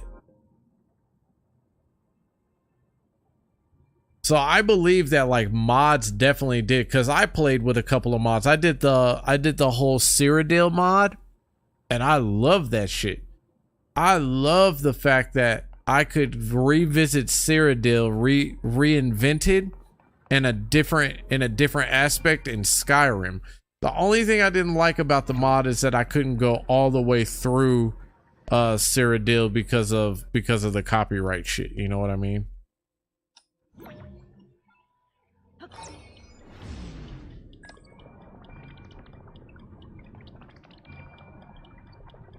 Why Final Fantasy IX is hated even though it's a good story? Because unlike 7 and 8, they were more grown up and look badass, but 9 looks childish. But see, that's the same thing that they did with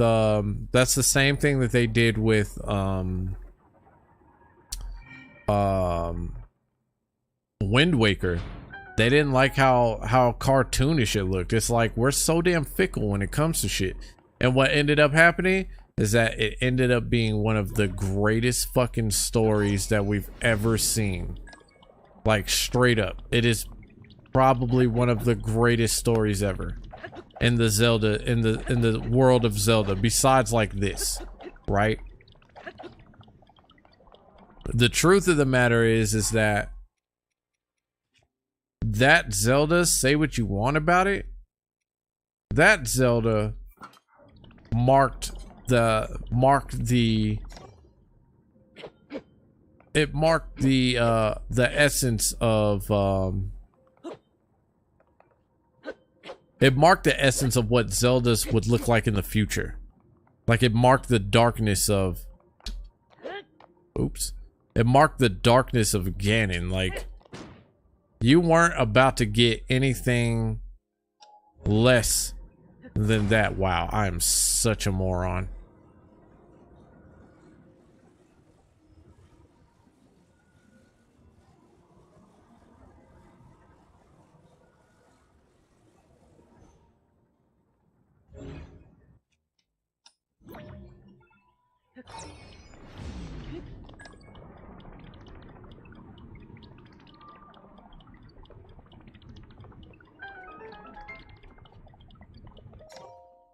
I wanted to like Wind Waker and have seen streams for it, but the graphics hurt my eyes back on the GC, so that ruined the game for me.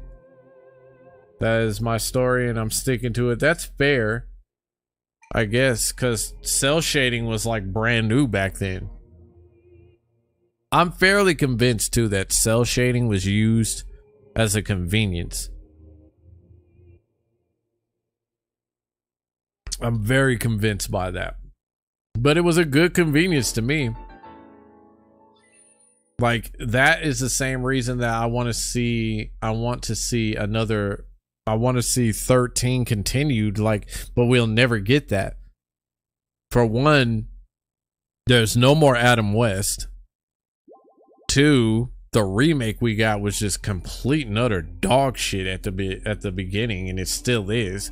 Because part of what made 13 great was that it had that multiplayer aspect to it, in which this doesn't, and so they just missed the mark on that.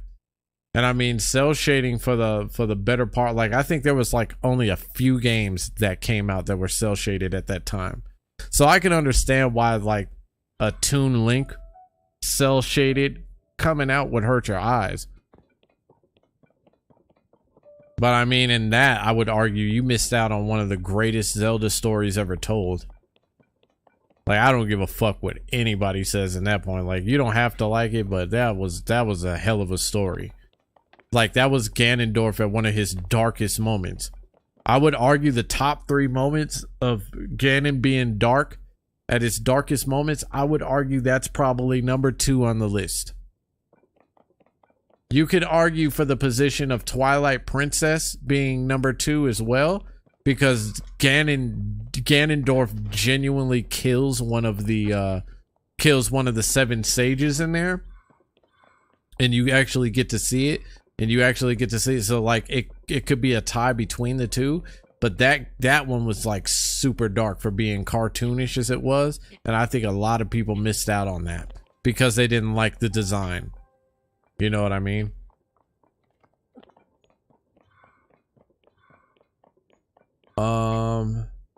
There are other cell shaded games like it, 13 being the main one. What was that one that started with a V? Fuck. Gosh damn, you're gonna fucking... Ooh, man, because that one, I know exactly what you're talking about, too. It's gonna fucking drive me up the wall trying to remember it. Gosh damn it.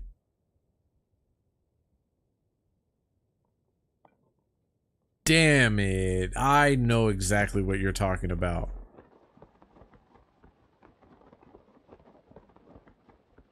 "13 was actually really good, though.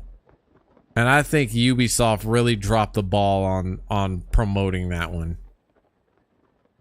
I think there was so much potential with that game.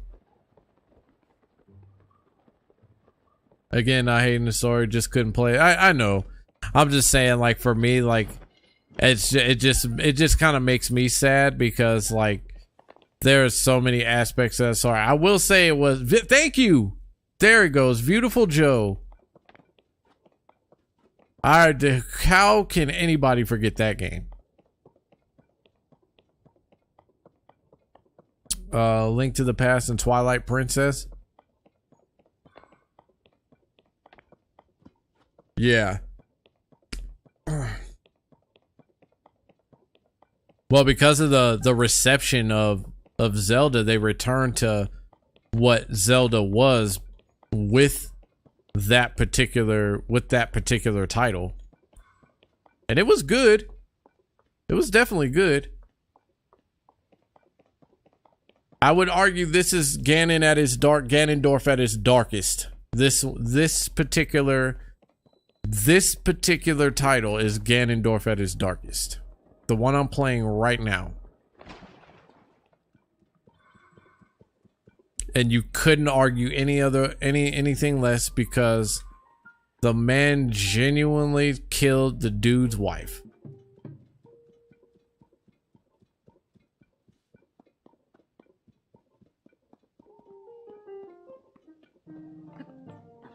That was my first Zelda on the first home console. Yeah, see, I played all the way back in the first one. That's crazy. It was like such an obsession back then, and there was so much less to be had in that game.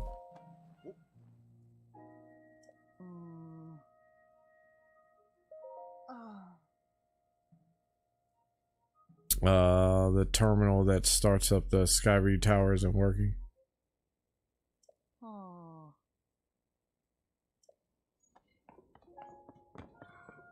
Well, that's interesting.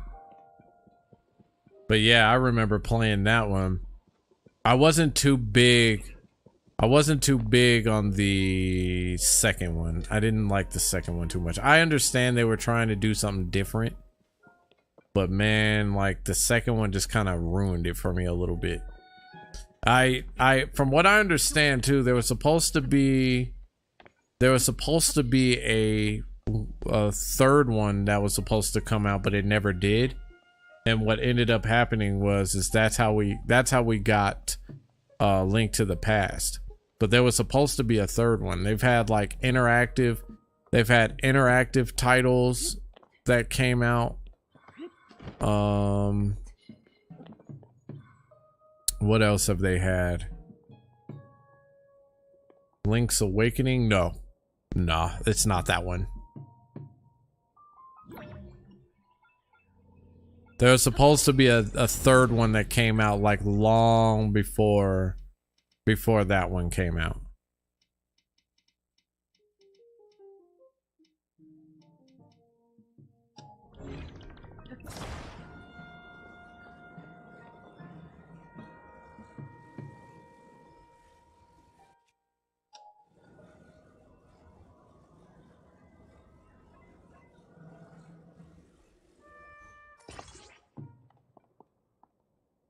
Like, you look at how far Zelda has come now, like, just watching this. Like, it's crazy how far Zelda has come.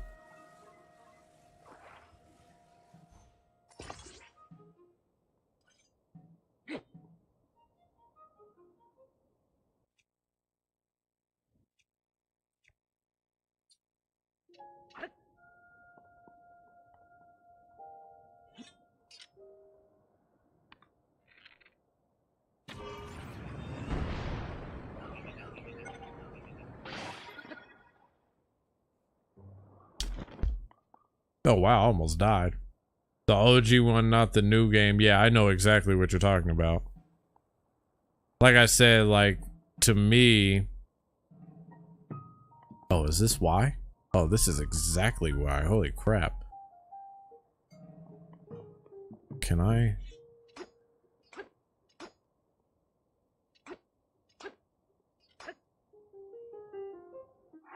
Oh, I'm not about to break this weapon. Yeah, the OG one wasn't meant to be the third one.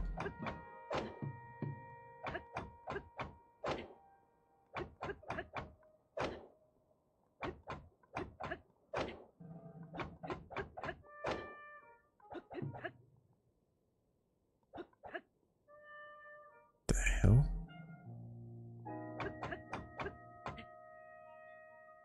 Oh, that's it. Okay.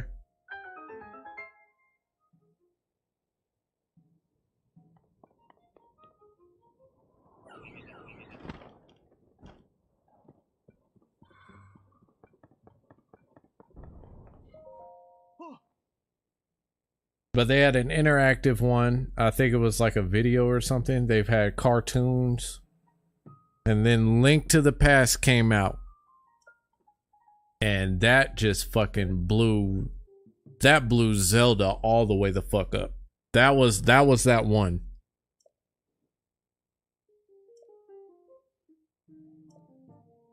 That was the one that got it.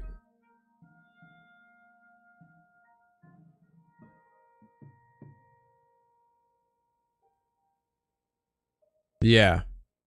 That's one of the things I'd argue about Nintendo when it comes to Mario, is that they always have something different with their Marios. Every Mario they've ever come out with has been different in some way, shape, or form.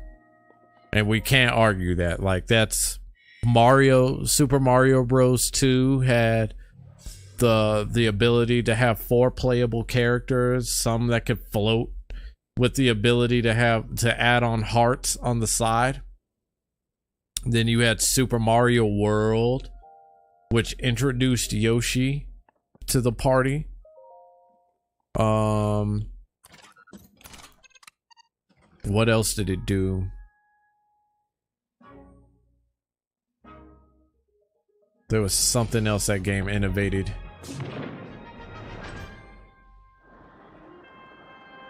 I'll think of it. Yeah, I'll think of it momentarily.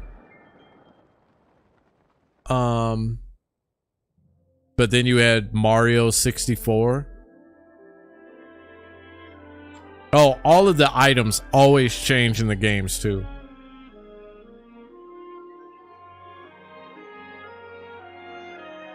I will say my least favorite thing in these games is the durability without a repair shop. Yeah. I would have to agree with you there. Cause man, you lose a lot. You lose a lot of valuable shit.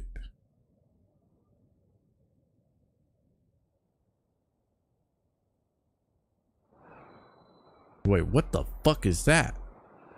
I'm gonna figure out what these gigantic paintings are eventually.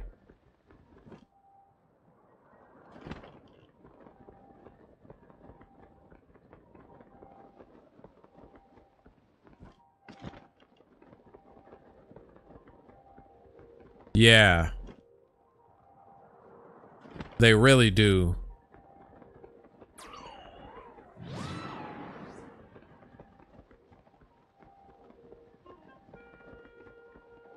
I'm gonna try and reach this labyrinth in the sky. I don't know if I'm gonna be able to though.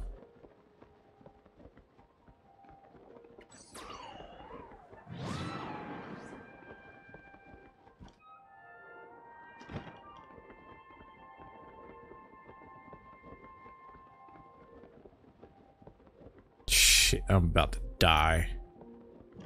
Well, there's a labyrinth underneath that, so maybe I can reach it from there.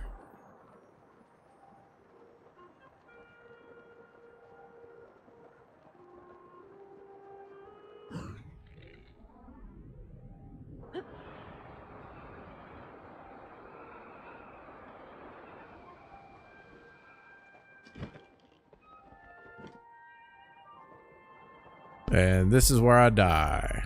Yep, do it.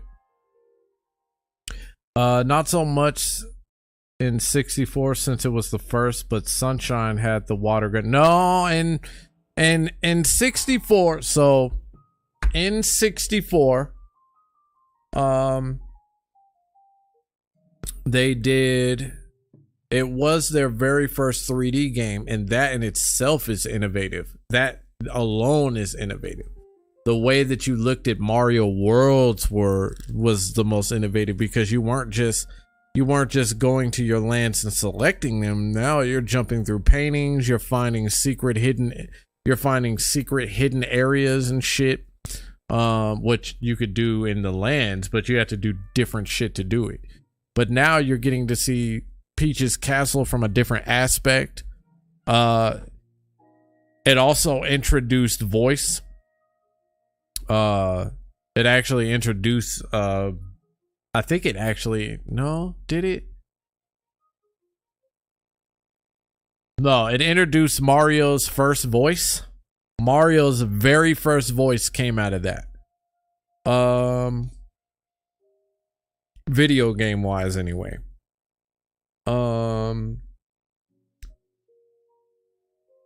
What else came from that? More of the game specific items that were focus of that game. Steel definitely had some. You had items, Metal Mario, the fucking flying hat. What else did you have? You could actually surf on the fucking turtle shells. You had, oh man, you were really gonna make me think about this too. In fact, I could save this and I could, hold on. We're gonna do this. We're doing this, ladies and gentlemen.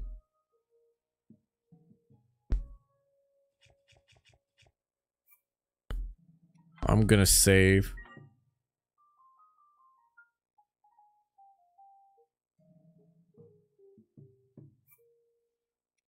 Did I already save? It's 5:15. Holy shit.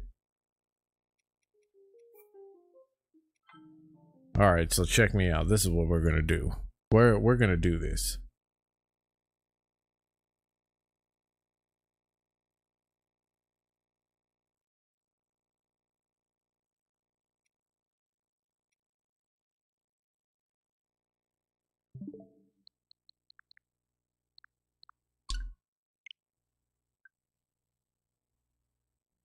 I have derailed the whole game stream for this.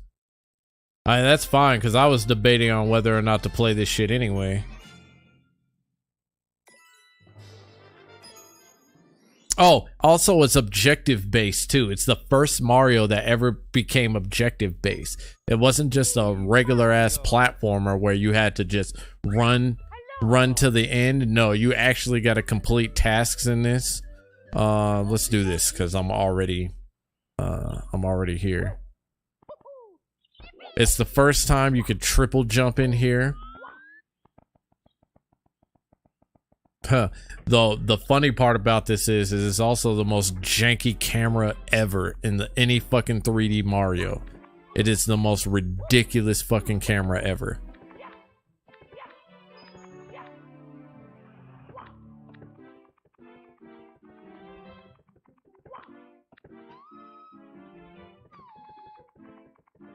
So I mean, what are you looking for when you look for an innovative Mario? Because like this was like the most innovative shit ever.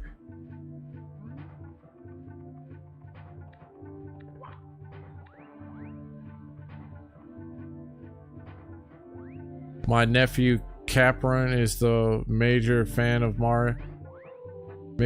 Mario and Zelda. I mean, a lot of people are. Oh, shit. That's unique, too. Fuck. Totally forgot about that shit.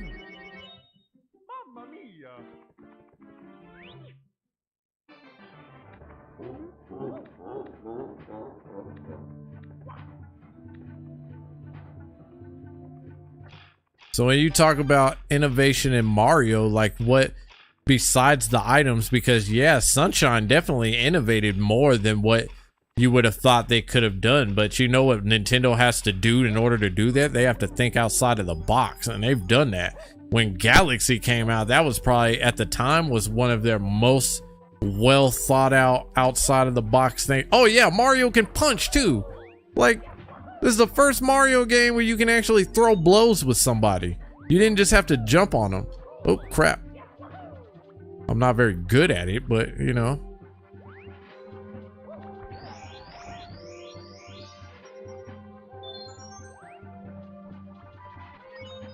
It also has some of the most elusive fucking first, some of the most elusive,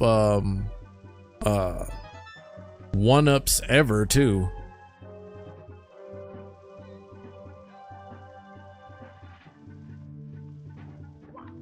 Like back when this came out, like everything was becoming innovative. That's why people like sit on Final Fantasy VII's nuts all the time, because that was like one of the most innovative Final Fantasies. And the issue with that is that wasn't even the first 3D version. It was just the only 3D version with an actual story that actually told like a more sophisticated story than everything else. And it also has one of the most iconic bad guys in Final Fantasy history, if you only see Final Fantasy.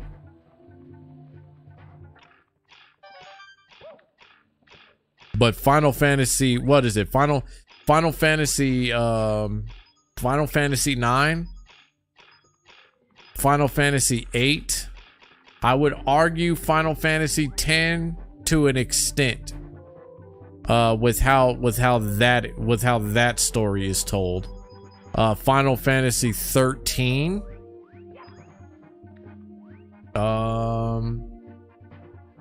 12, I'm iffy on. 12, I'm definitely iffy on. Woo. Oh yeah, you can side flip too. Final Fantasy 6 had a better villain. I'd argue that 8 had the best villain out of the 3. Who comes back to the past to take over past sorceresses and puts everybody in a fucking time loop? That's crazy. She managed to time loop the whole fucking story. And nobody talks about that. And that was better than Sephiroth in my eyes.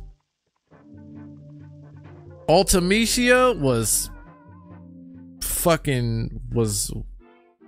that beast for that. Also, 7 and 6 couldn't hold up to 8's cutscene game. 8's cutscene game was amazing. It's one of the first ones. It's one of the first and probably only of that time to have interactive cutscenes. Things that, and what I mean by that is like, where, oh shit, I almost ran off the edge. When you, oh shit, I fucked up again. When you are going through certain parts and then all of a sudden it pans out. Wait, my mic sound, what are you talking about?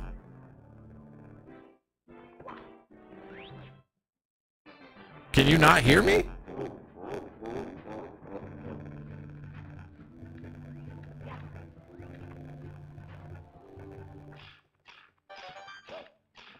Oh shit, I keep doing it. It sounds like there's a machine talking with me. Hold on. I'm gonna go back and listen, give it a listen real quick. Let's see.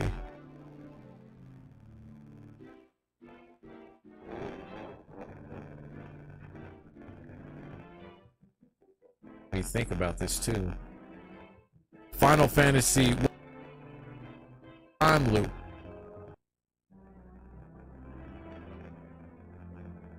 Listen, give it a listen real quick. Let's see. Holy crap, that's garbage. I hear it. That's nasty. I think about this too. Final Fantasy time loop.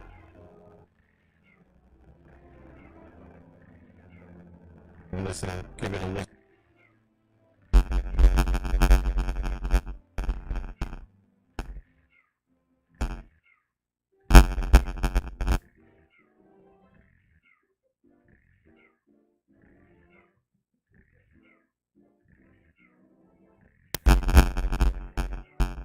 Oh yeah, Mario's a condescending little asshole too. That's nasty. I think about this too. Final Fantasy.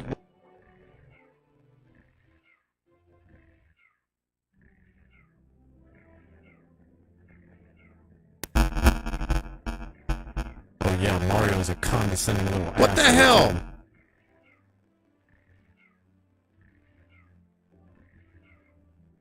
That's nasty.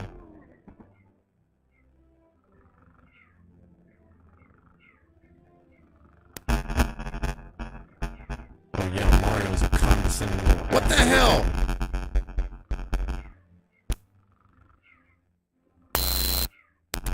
That's nasty.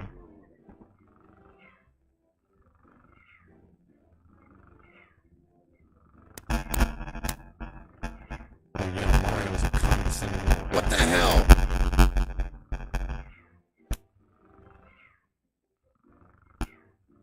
The fuck is happening with my shit? Ugh. That's nasty. That's gross.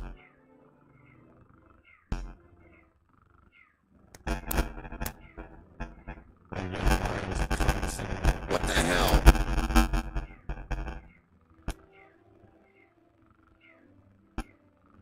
The fuck is happening with my shit? Ugh. That's nasty. That's gross.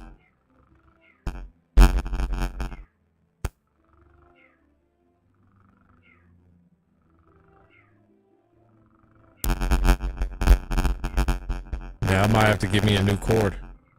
Cause I don't hear it through the headphones. I hear it through the stream though. What the hell?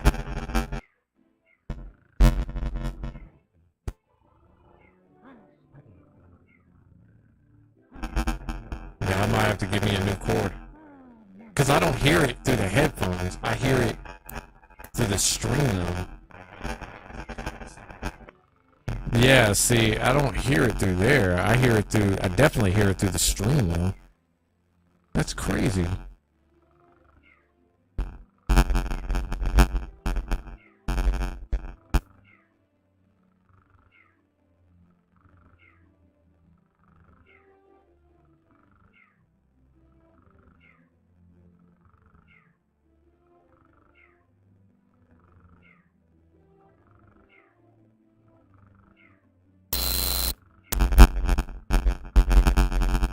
Seriously, this shit is starting to piss me off a lot.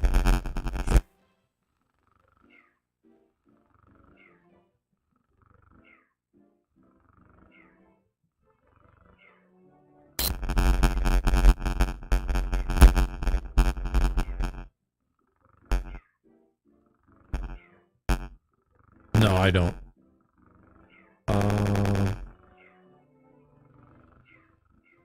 I do want to see if the sound is... No,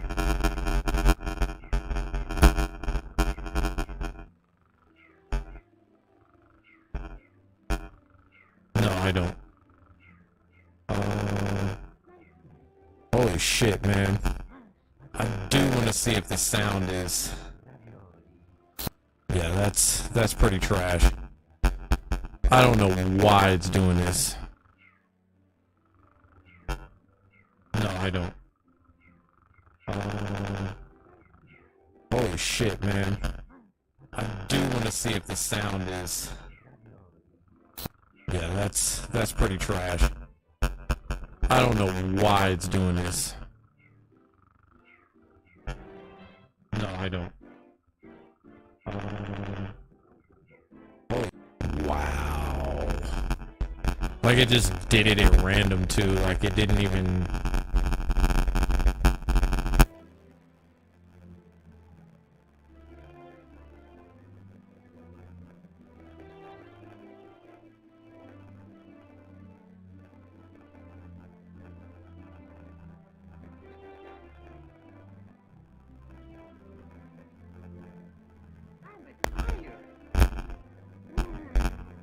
Okay, see, let's see if it sounds better now.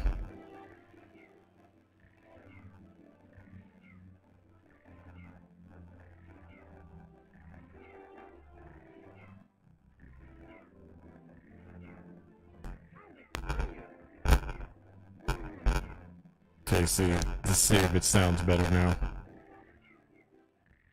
It definitely does not sound better.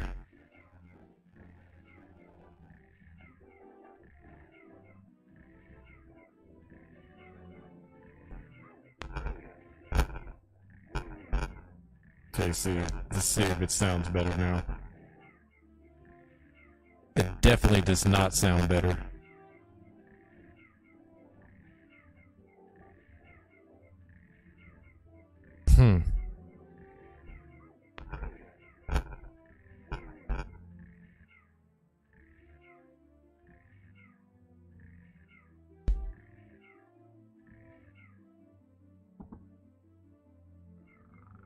See, that's weird to me. I don't know why it sounds like that.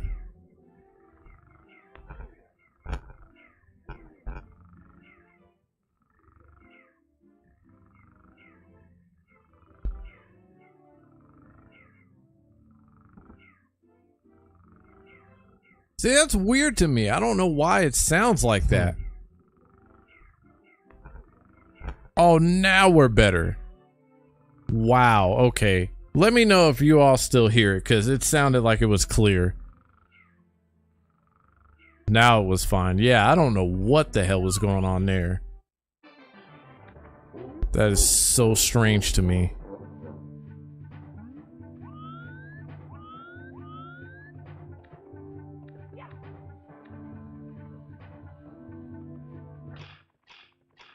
Oh shit, I keep doing it.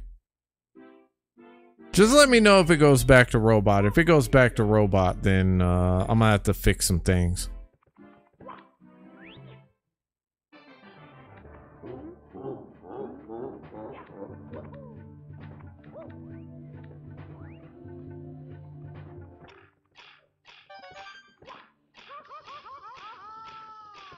Ah!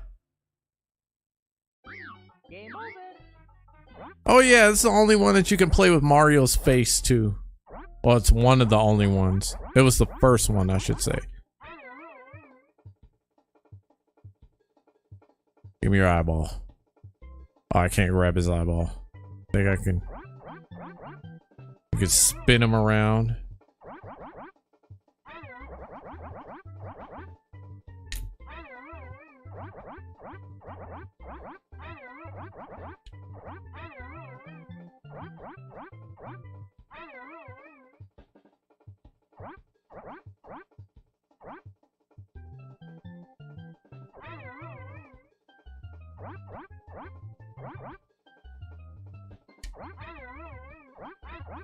Well, let me spin him.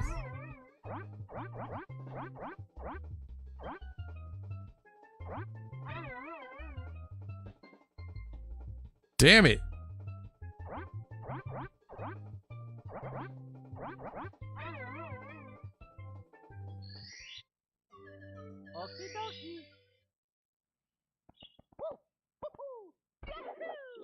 I'm gonna get all these damn. I'm gonna get all the red stars, and I've never, all my years of playing this, I never got the red stars in the Bowser's places.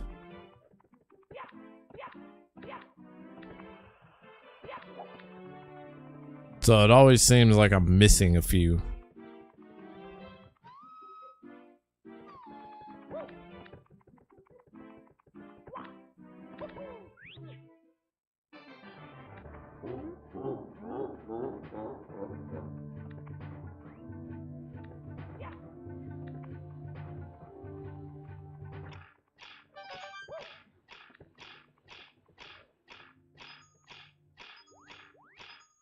You know what's funny is that I started talking shit about Final Fantasy VII, and then that's when it did it. So we think that maybe I just need to stop talking all that good shit about Final Fantasy VII then? Maybe that's what it is. Oh, it's right there. That's what it is.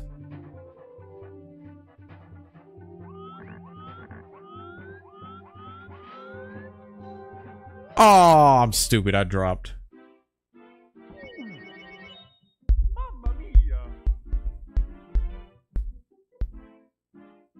Or the mic, I should say. Maybe it was the game's way of telling you to take a stretch break. It's only been 2 hours. What are we talking about here? By hour 3, I'm probably getting off.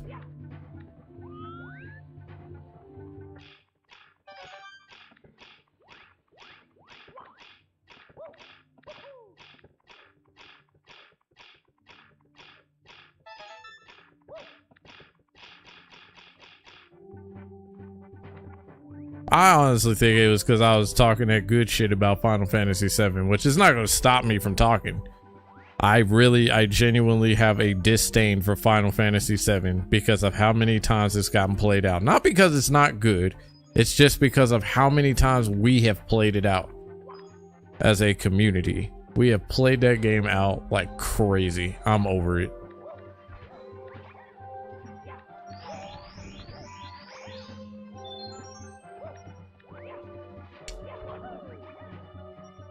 That's right, eat my fist.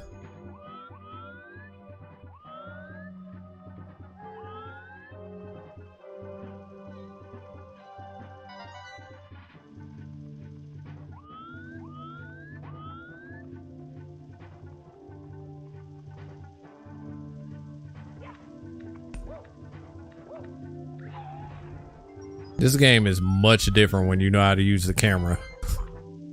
It is completely different. See there, I gotta go that way. I gotta go that way.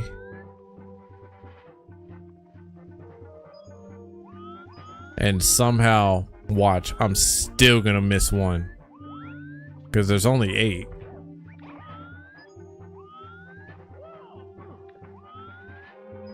Alright, let's creep across here.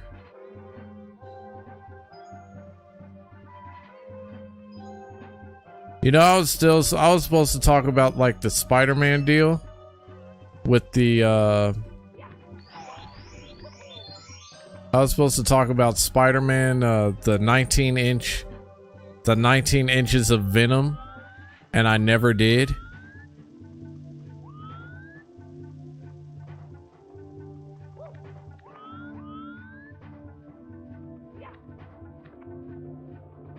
Did anybody hear about that? The 19 inches of Venom that's coming with your Spider-Man 2 pre-order? Like, Venom is probably about 19 inches, and we're about to feel all 19 inches of it. Ooh.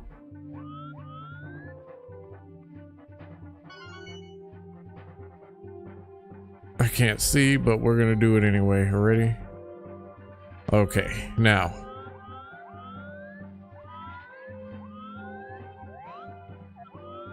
You haven't seen it? So the advertisement is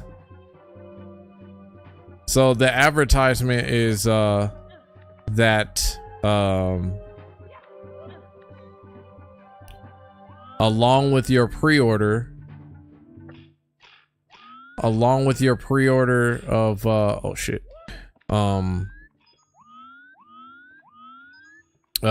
Venom or of Spider-Man 2, you get a 19-inch figurine. Sweet. But they don't just say it's a 19-inch figurine. You get 19 inches of Venom. That's how they're marketing it.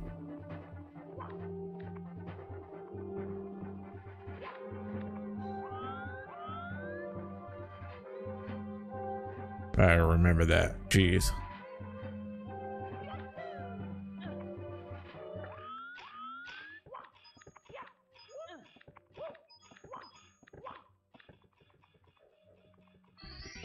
Sweet.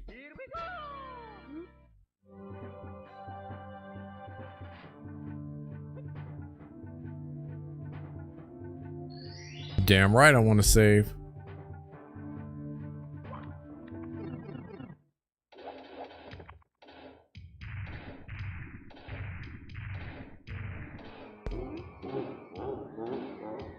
So yeah, you're not just getting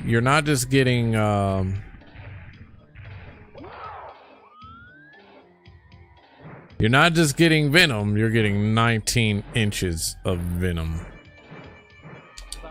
Damn it. There we go.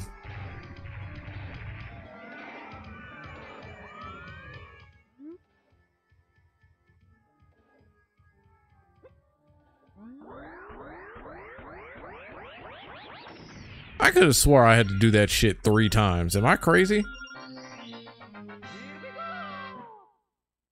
Maybe I'm crazy, but I thought I had to do that 3 times.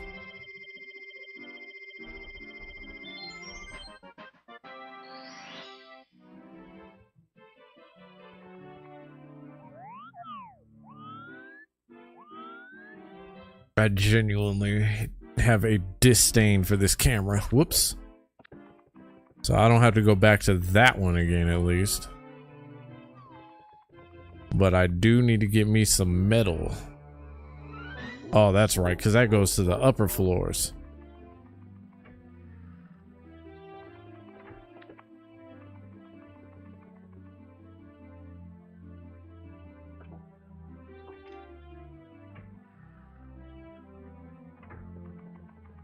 And I believe it comes with a metal case. I think it's a metal case that it comes with. And then, oh, I need 36. Oh, shit, that ain't nothing. Oh, I can get in there with no problem. But it comes with a metal case that, I think there were some other things that it had. Oh, shit, I fucked up. Whoopsies.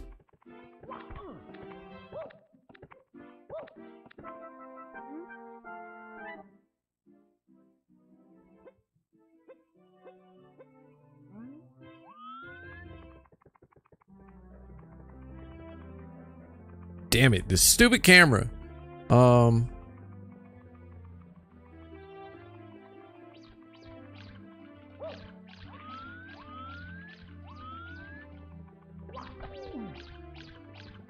And this stupid rabbit.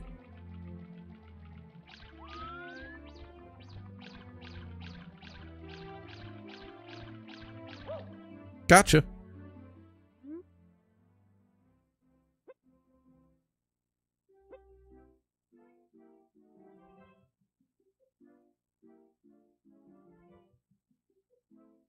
Wow. Word.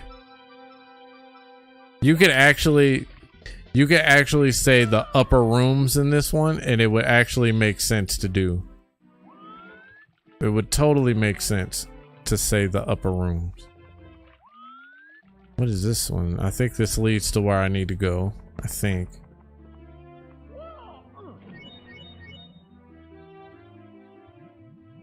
Or does this lead outside? I think this leads out to the moat. Yeah, you could just do the upper room and be cool. Why the fuck can't I get out of this water now? What the hell? Is it really not about to let me up out of this water? There we go. Jeez, I don't know why it wouldn't let me out.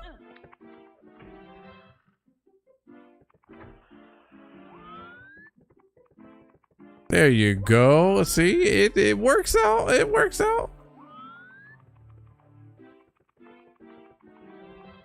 Wait, where's this? This is where I just came from.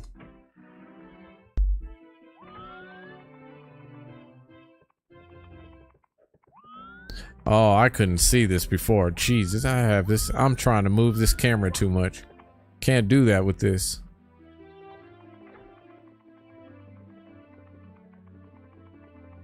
I mean, there's so many places I could go right now. I think this is where I want to go.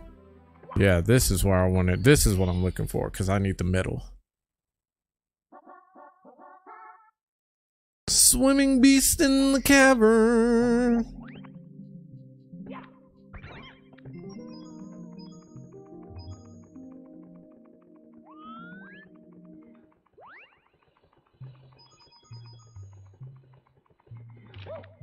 Oof. I hit the wrong button. I think I went the wrong way for the swimming beast too.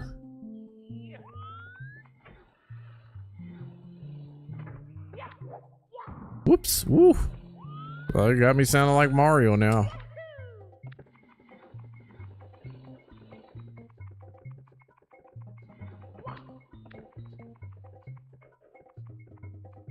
You gotta read signs in this one. What is this one? Oh, I already know this.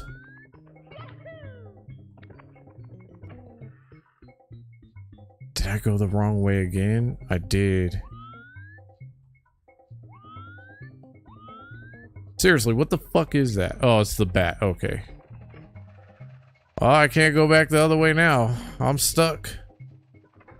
I'm stuck, everybody. I'm gonna get like a star ahead. Whoops.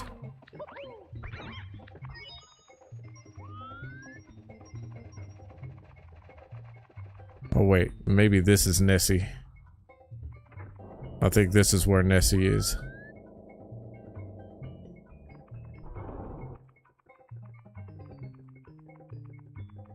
Nope, this is not where Nessie is. Crap. I forgot this is genuinely a maze.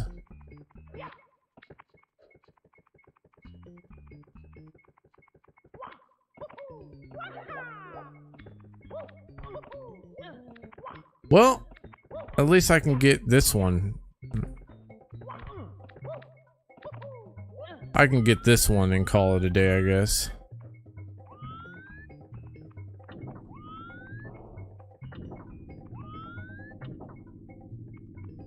I gotta watch that eye.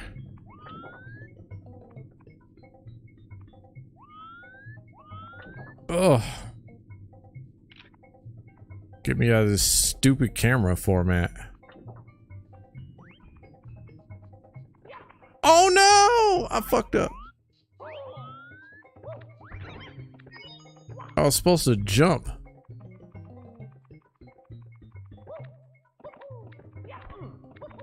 I really forgot where Nessie was. I think I definitely messed that up.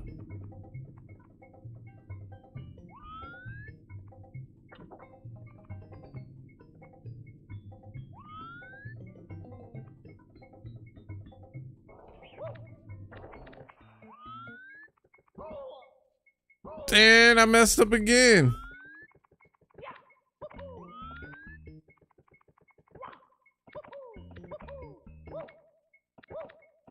Oh no, y'all. You think I should just stick with the classic for a little bit until the next best thing comes out? Because I mean, I've almost finished the last boss of the first run of Armored Core. I'm supposed to be collecting these red stars, and I just... Get your ass back here.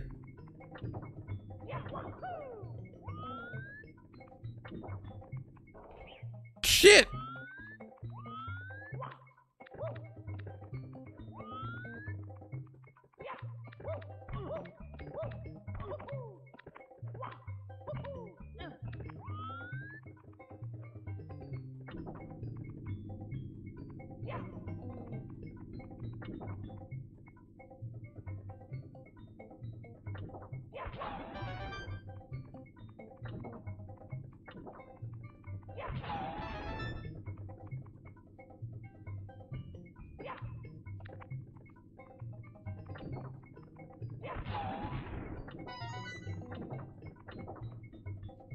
How many do I have?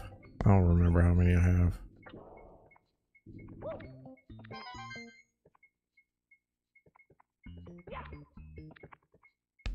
All Alright, I gotta remember where to go from here.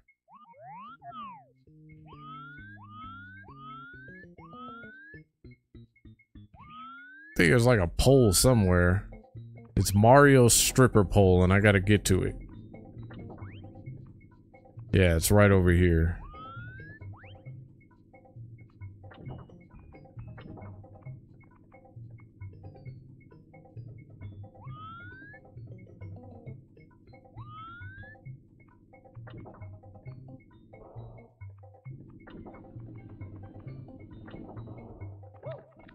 Get your ass up there. Damn it, Mario. Get on the pole. Get on the pole.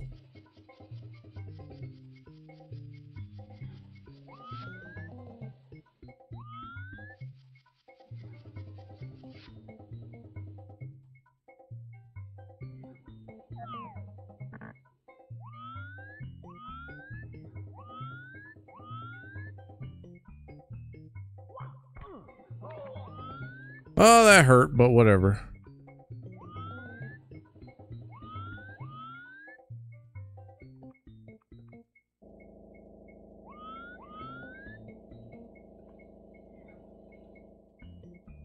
Alright, let me face the right way. Let's see.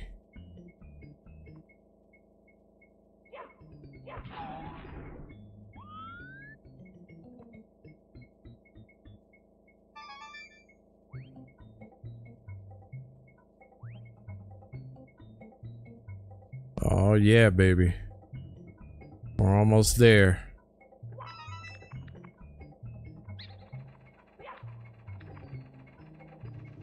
I hear the bats coming though. Oh no, you get your happy ass away from me.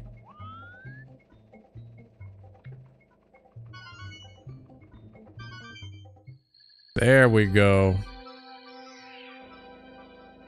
I'm a little ahead, but it is what it is, right?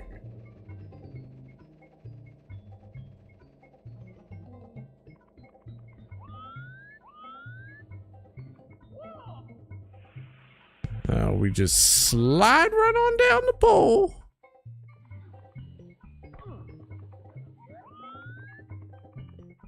I didn't really like this red one, the red stars on this one anyway, so I'm just gonna... There you go.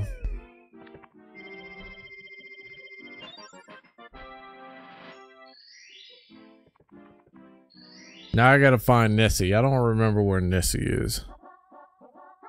Oh, that was number 2 anyway. Holy crap. Alright, well. Fine.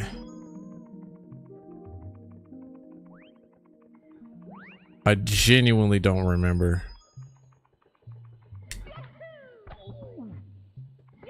I seriously thought it was the other way, though.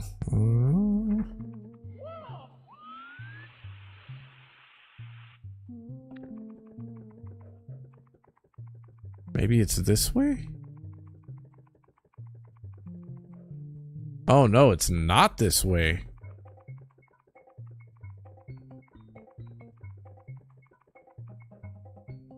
I couldn't tell you, to be honest.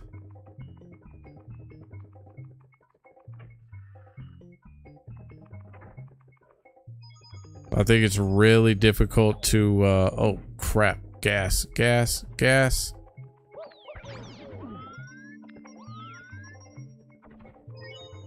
Oh, Monty Moles.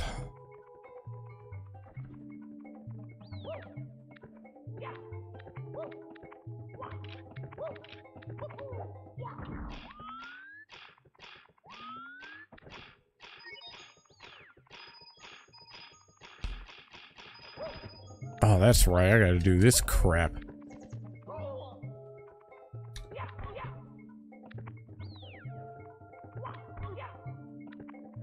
There we go. Least favorite? I couldn't tell you that one either. That's a hard one.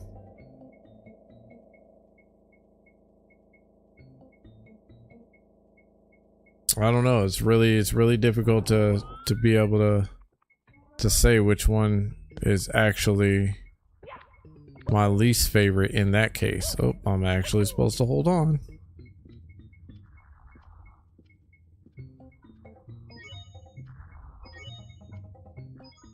This is actually one that I struggled with for the longest. So I'm going to get this one first.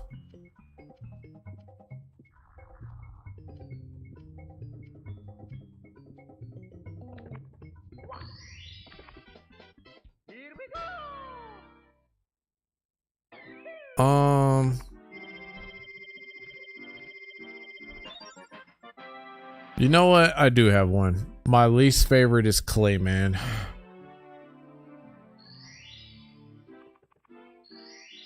I just didn't like how that game was built.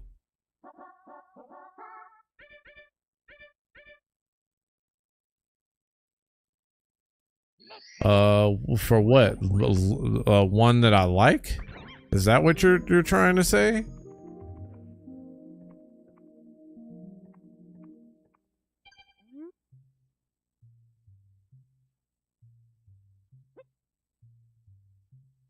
Left is underground lake, okay.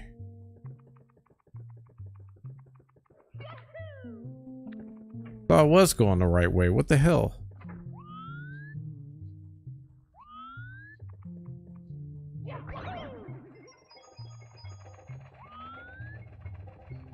Okay, so where does this go to?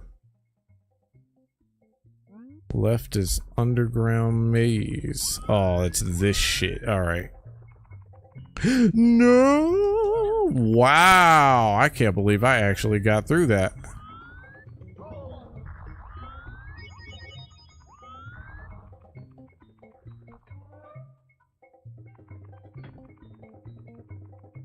Which do you prefer? Donkey Kong, probably. Like, Duck Hunt is classic. It's just not, it was sustainable for that time. Would I go back and play it now? No. It doesn't have any sustainability. I mean, you could relax, maybe. Point the gun at the TV, just fire away, I guess.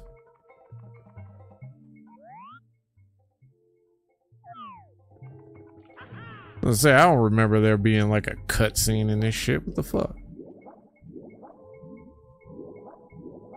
Oh, there's Nessie.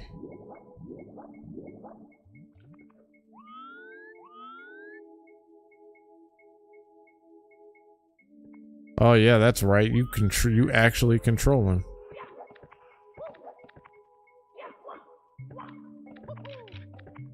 You turn your ass back over here.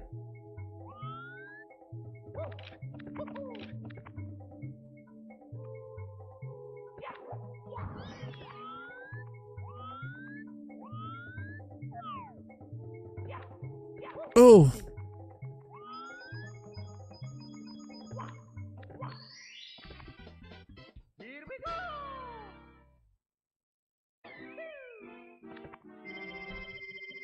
And already I can get to the second Bowser if I wanted to, but I'm not going to.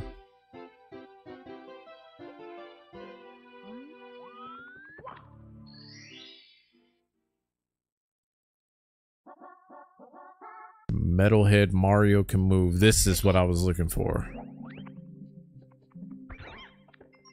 I just don't remember where. Oh, you know what? I do remember. I remember. Which is your favorite? I swear you've asked that question before. You have totally asked that question before.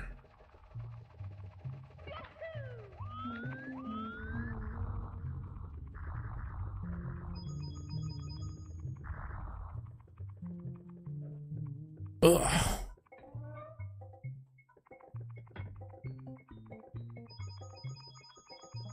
Tell you what, I'm gonna be playing all of them once that other one drops, though. I will definitely say that.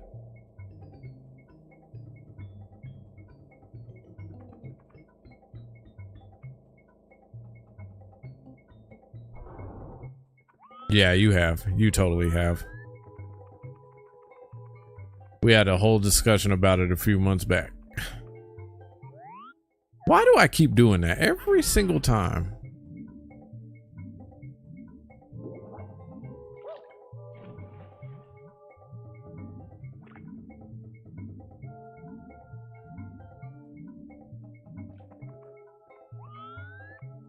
Turn.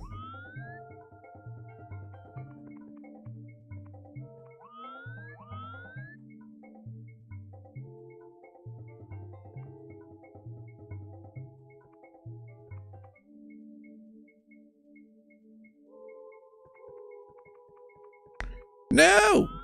Turn back this way. Oh, crap. I'm messing up.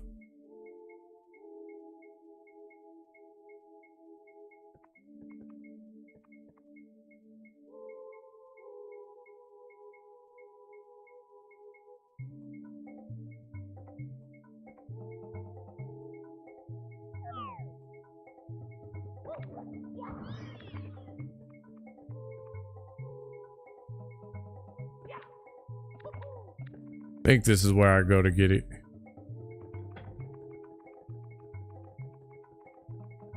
Yeah, that's where I go.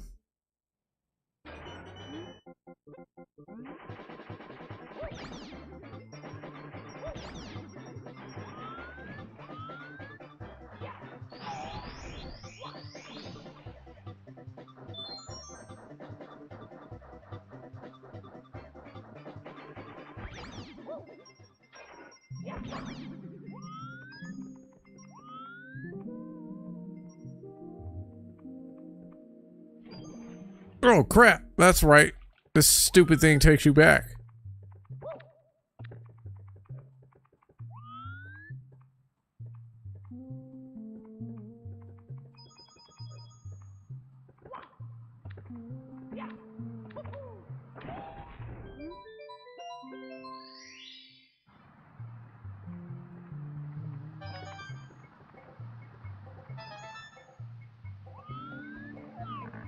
All right, here we go.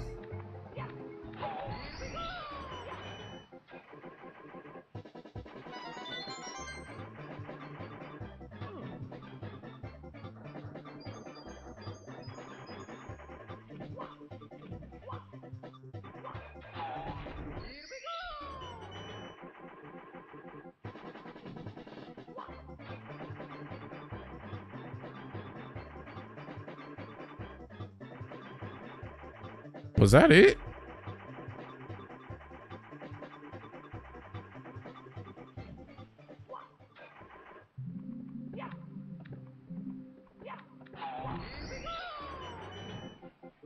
Also, I can go back and get the other star too.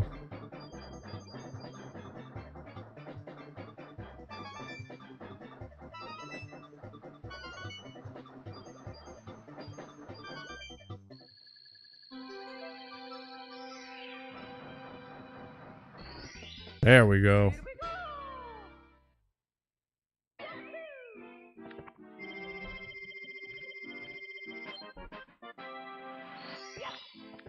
So I will be back for that one, but I want to go back upstairs. Ugh. Pardon me.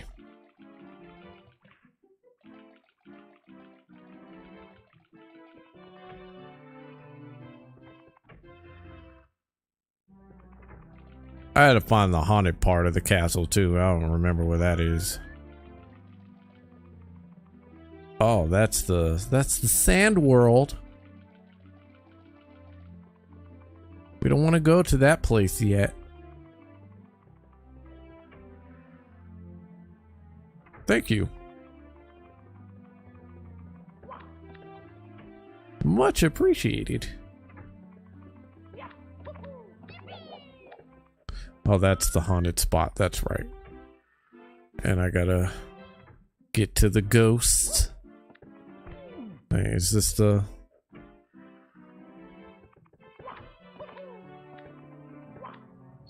We're gonna be a completionist here.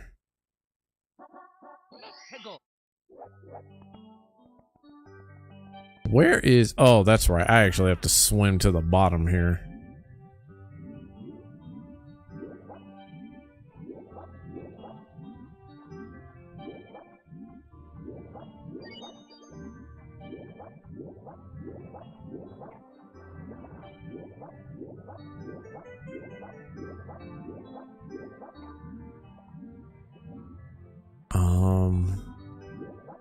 That's the cave. Okay.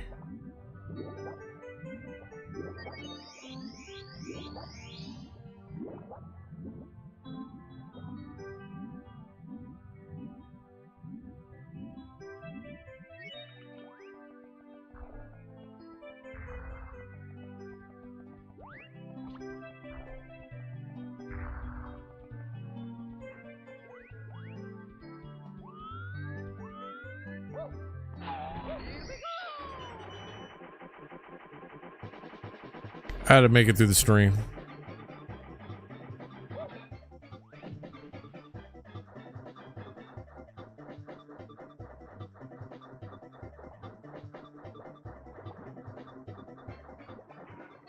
Got it. All right, there we go. We're done with this level, even though I love this level. I'm not even gonna sit here and pretend like I don't like this level. I love that level. Okay, now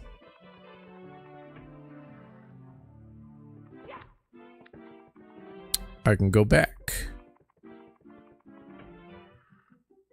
I should have stayed up here to do like the haunted house, but I'll come back for it. My voice isn't doing robot again, is it? Does anybody know if my voice is doing robot? Do I have robot voice?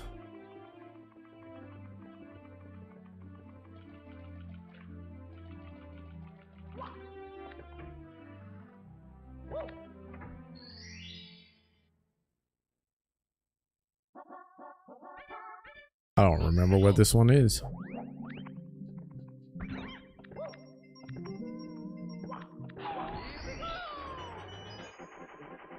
Okay, good.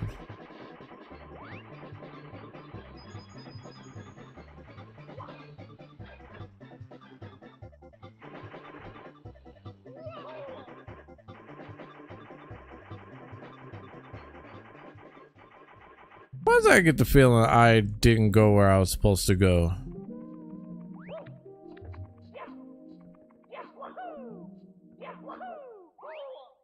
You know what? You get your ass over here. I'm not playing with you, stupid spider.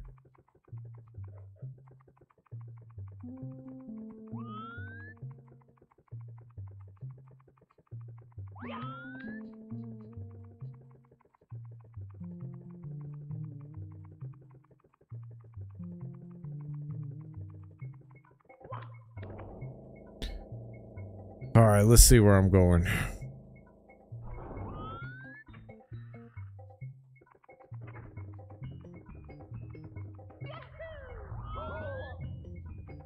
Ow.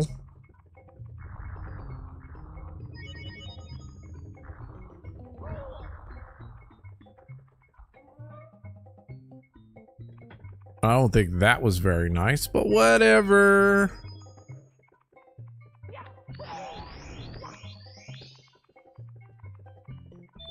Like they count on you just spinning in a circle to actually chase your one-ups.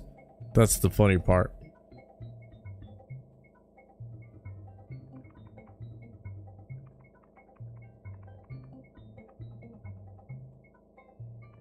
I'm trying to remember where Metal Mario can move is at.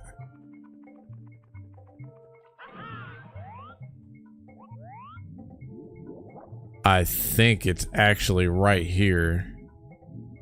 Because there's a whole ass trail like right here. And the only way I can do anything is with Metal Mario. Yeah, the whole ass trail is right there. I could have swore though that there was a thing over here.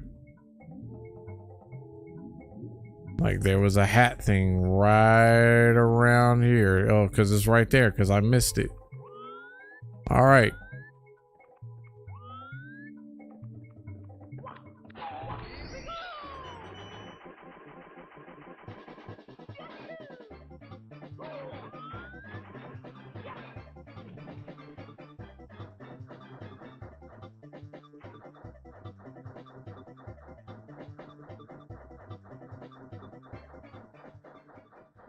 Got it. Wow, barely, but I got it. Uh-oh. You jackass. Damn, how many spiders are there in here? I don't like you.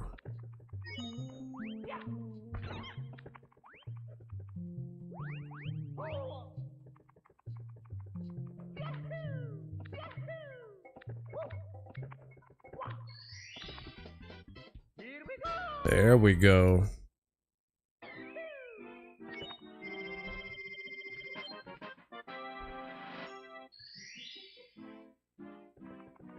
I think I got 2 more in here.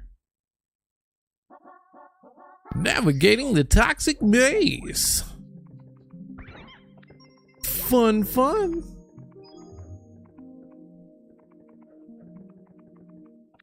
I gotta remember where the fuck that thing is. I think, oh, because it's this way. I think it's this way, if I remember correctly.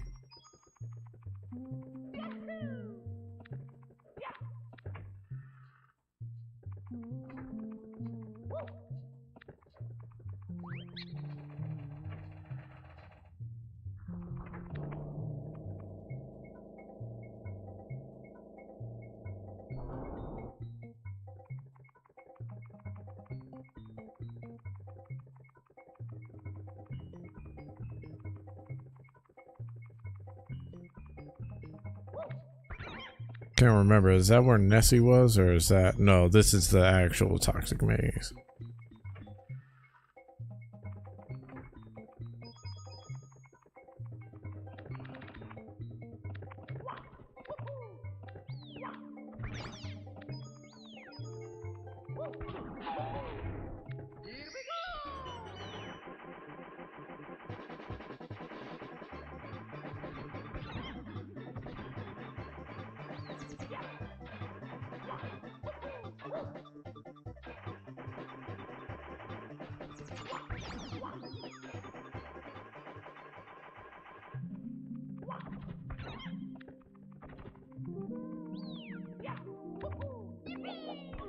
I think I found it. Yep. I think this is it.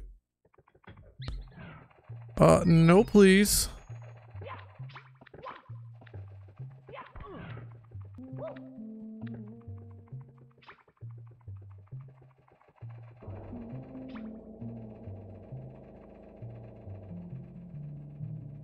How many do I have left? I need 1 more left.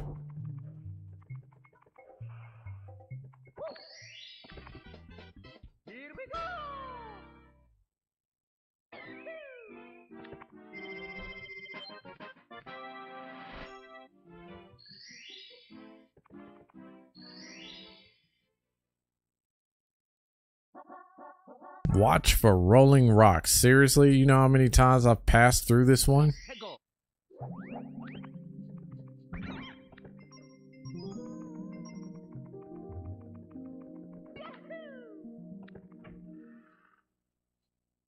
Damn, which...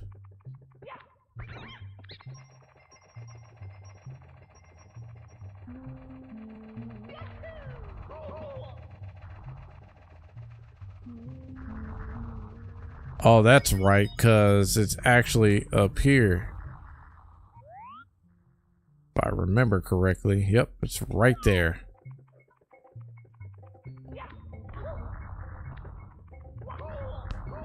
Oh, this is gonna suck so bad.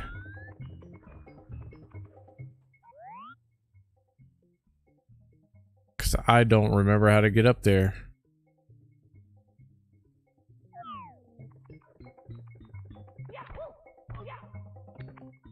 Is it right there?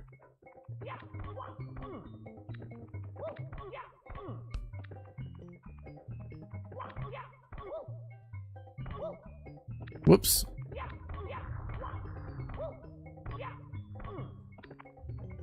Damn. There we go.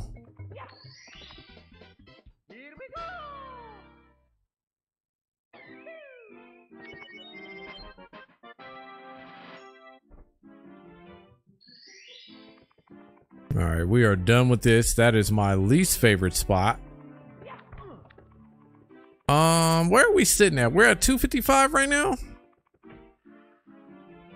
You know, I can go upstairs and at least get the haunted.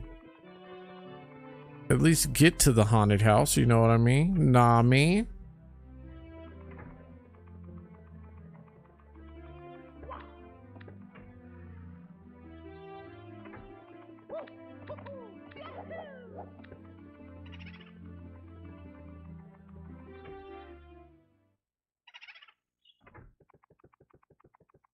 I don't remember which one it is.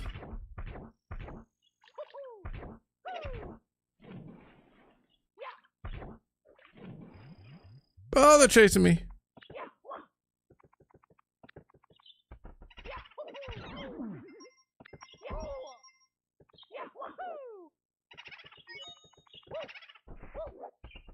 Oh, where's it at? Where's the dude at? There should be one right around here.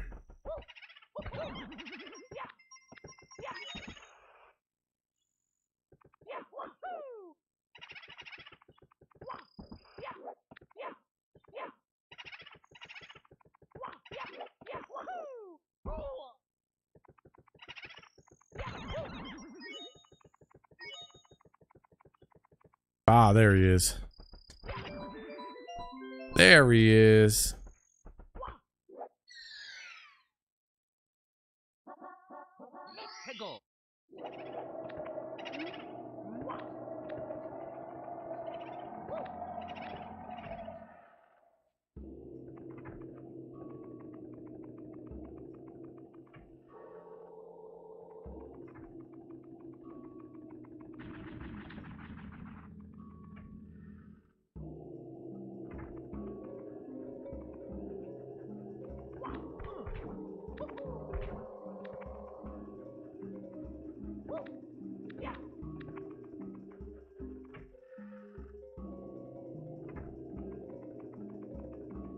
Trying to remember how I even get upstairs in the first place.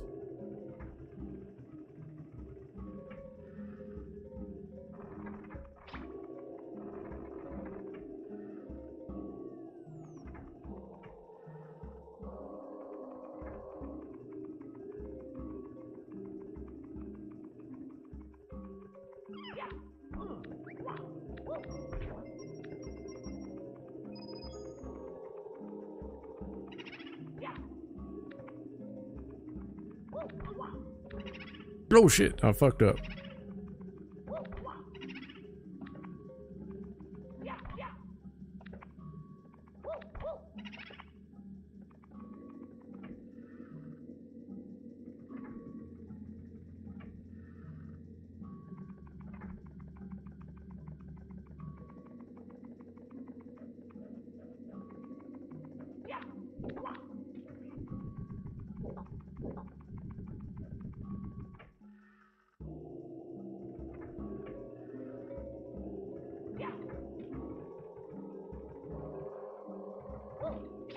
Think I need to reach the balcony.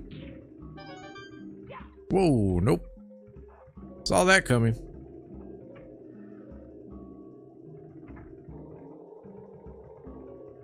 And I'm not gonna be able to finish this anyway, so.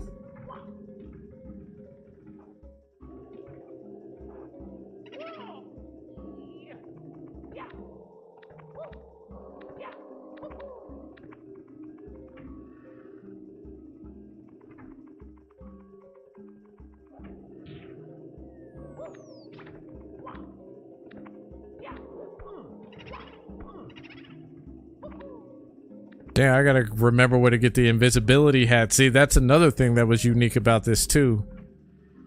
Was the transparent hat.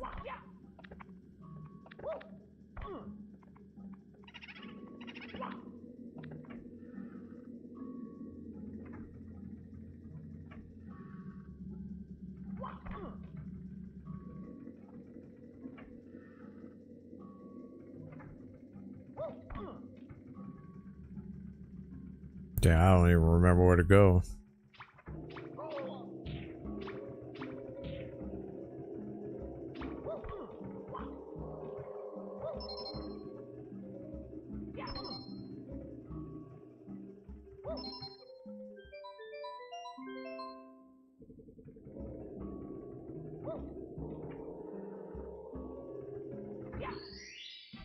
Well, I found that one, so.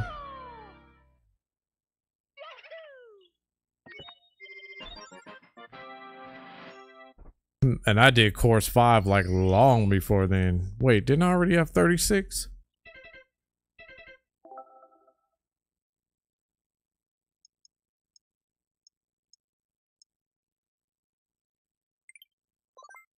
So I saved.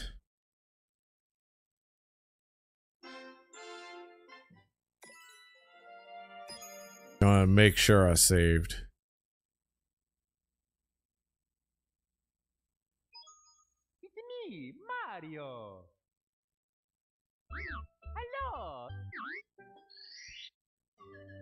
Yep. Oh no, that's not what I want to know. Get out of this. All right. We are out of here, ladies and gentlemen. Thank you for joining me, Wolf, Black Raven, Roxas, of course. As usual, I appreciate you all. I'm going to probably take a break tomorrow. So I don't know.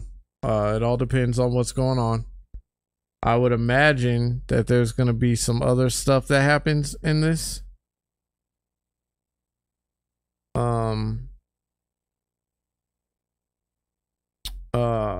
That happens with all of this drama at Starfield and everything like that. I could imagine that. So with that being said, I'm going to be on the lookout for that. So thank you all for joining me. I will see you later. Peace.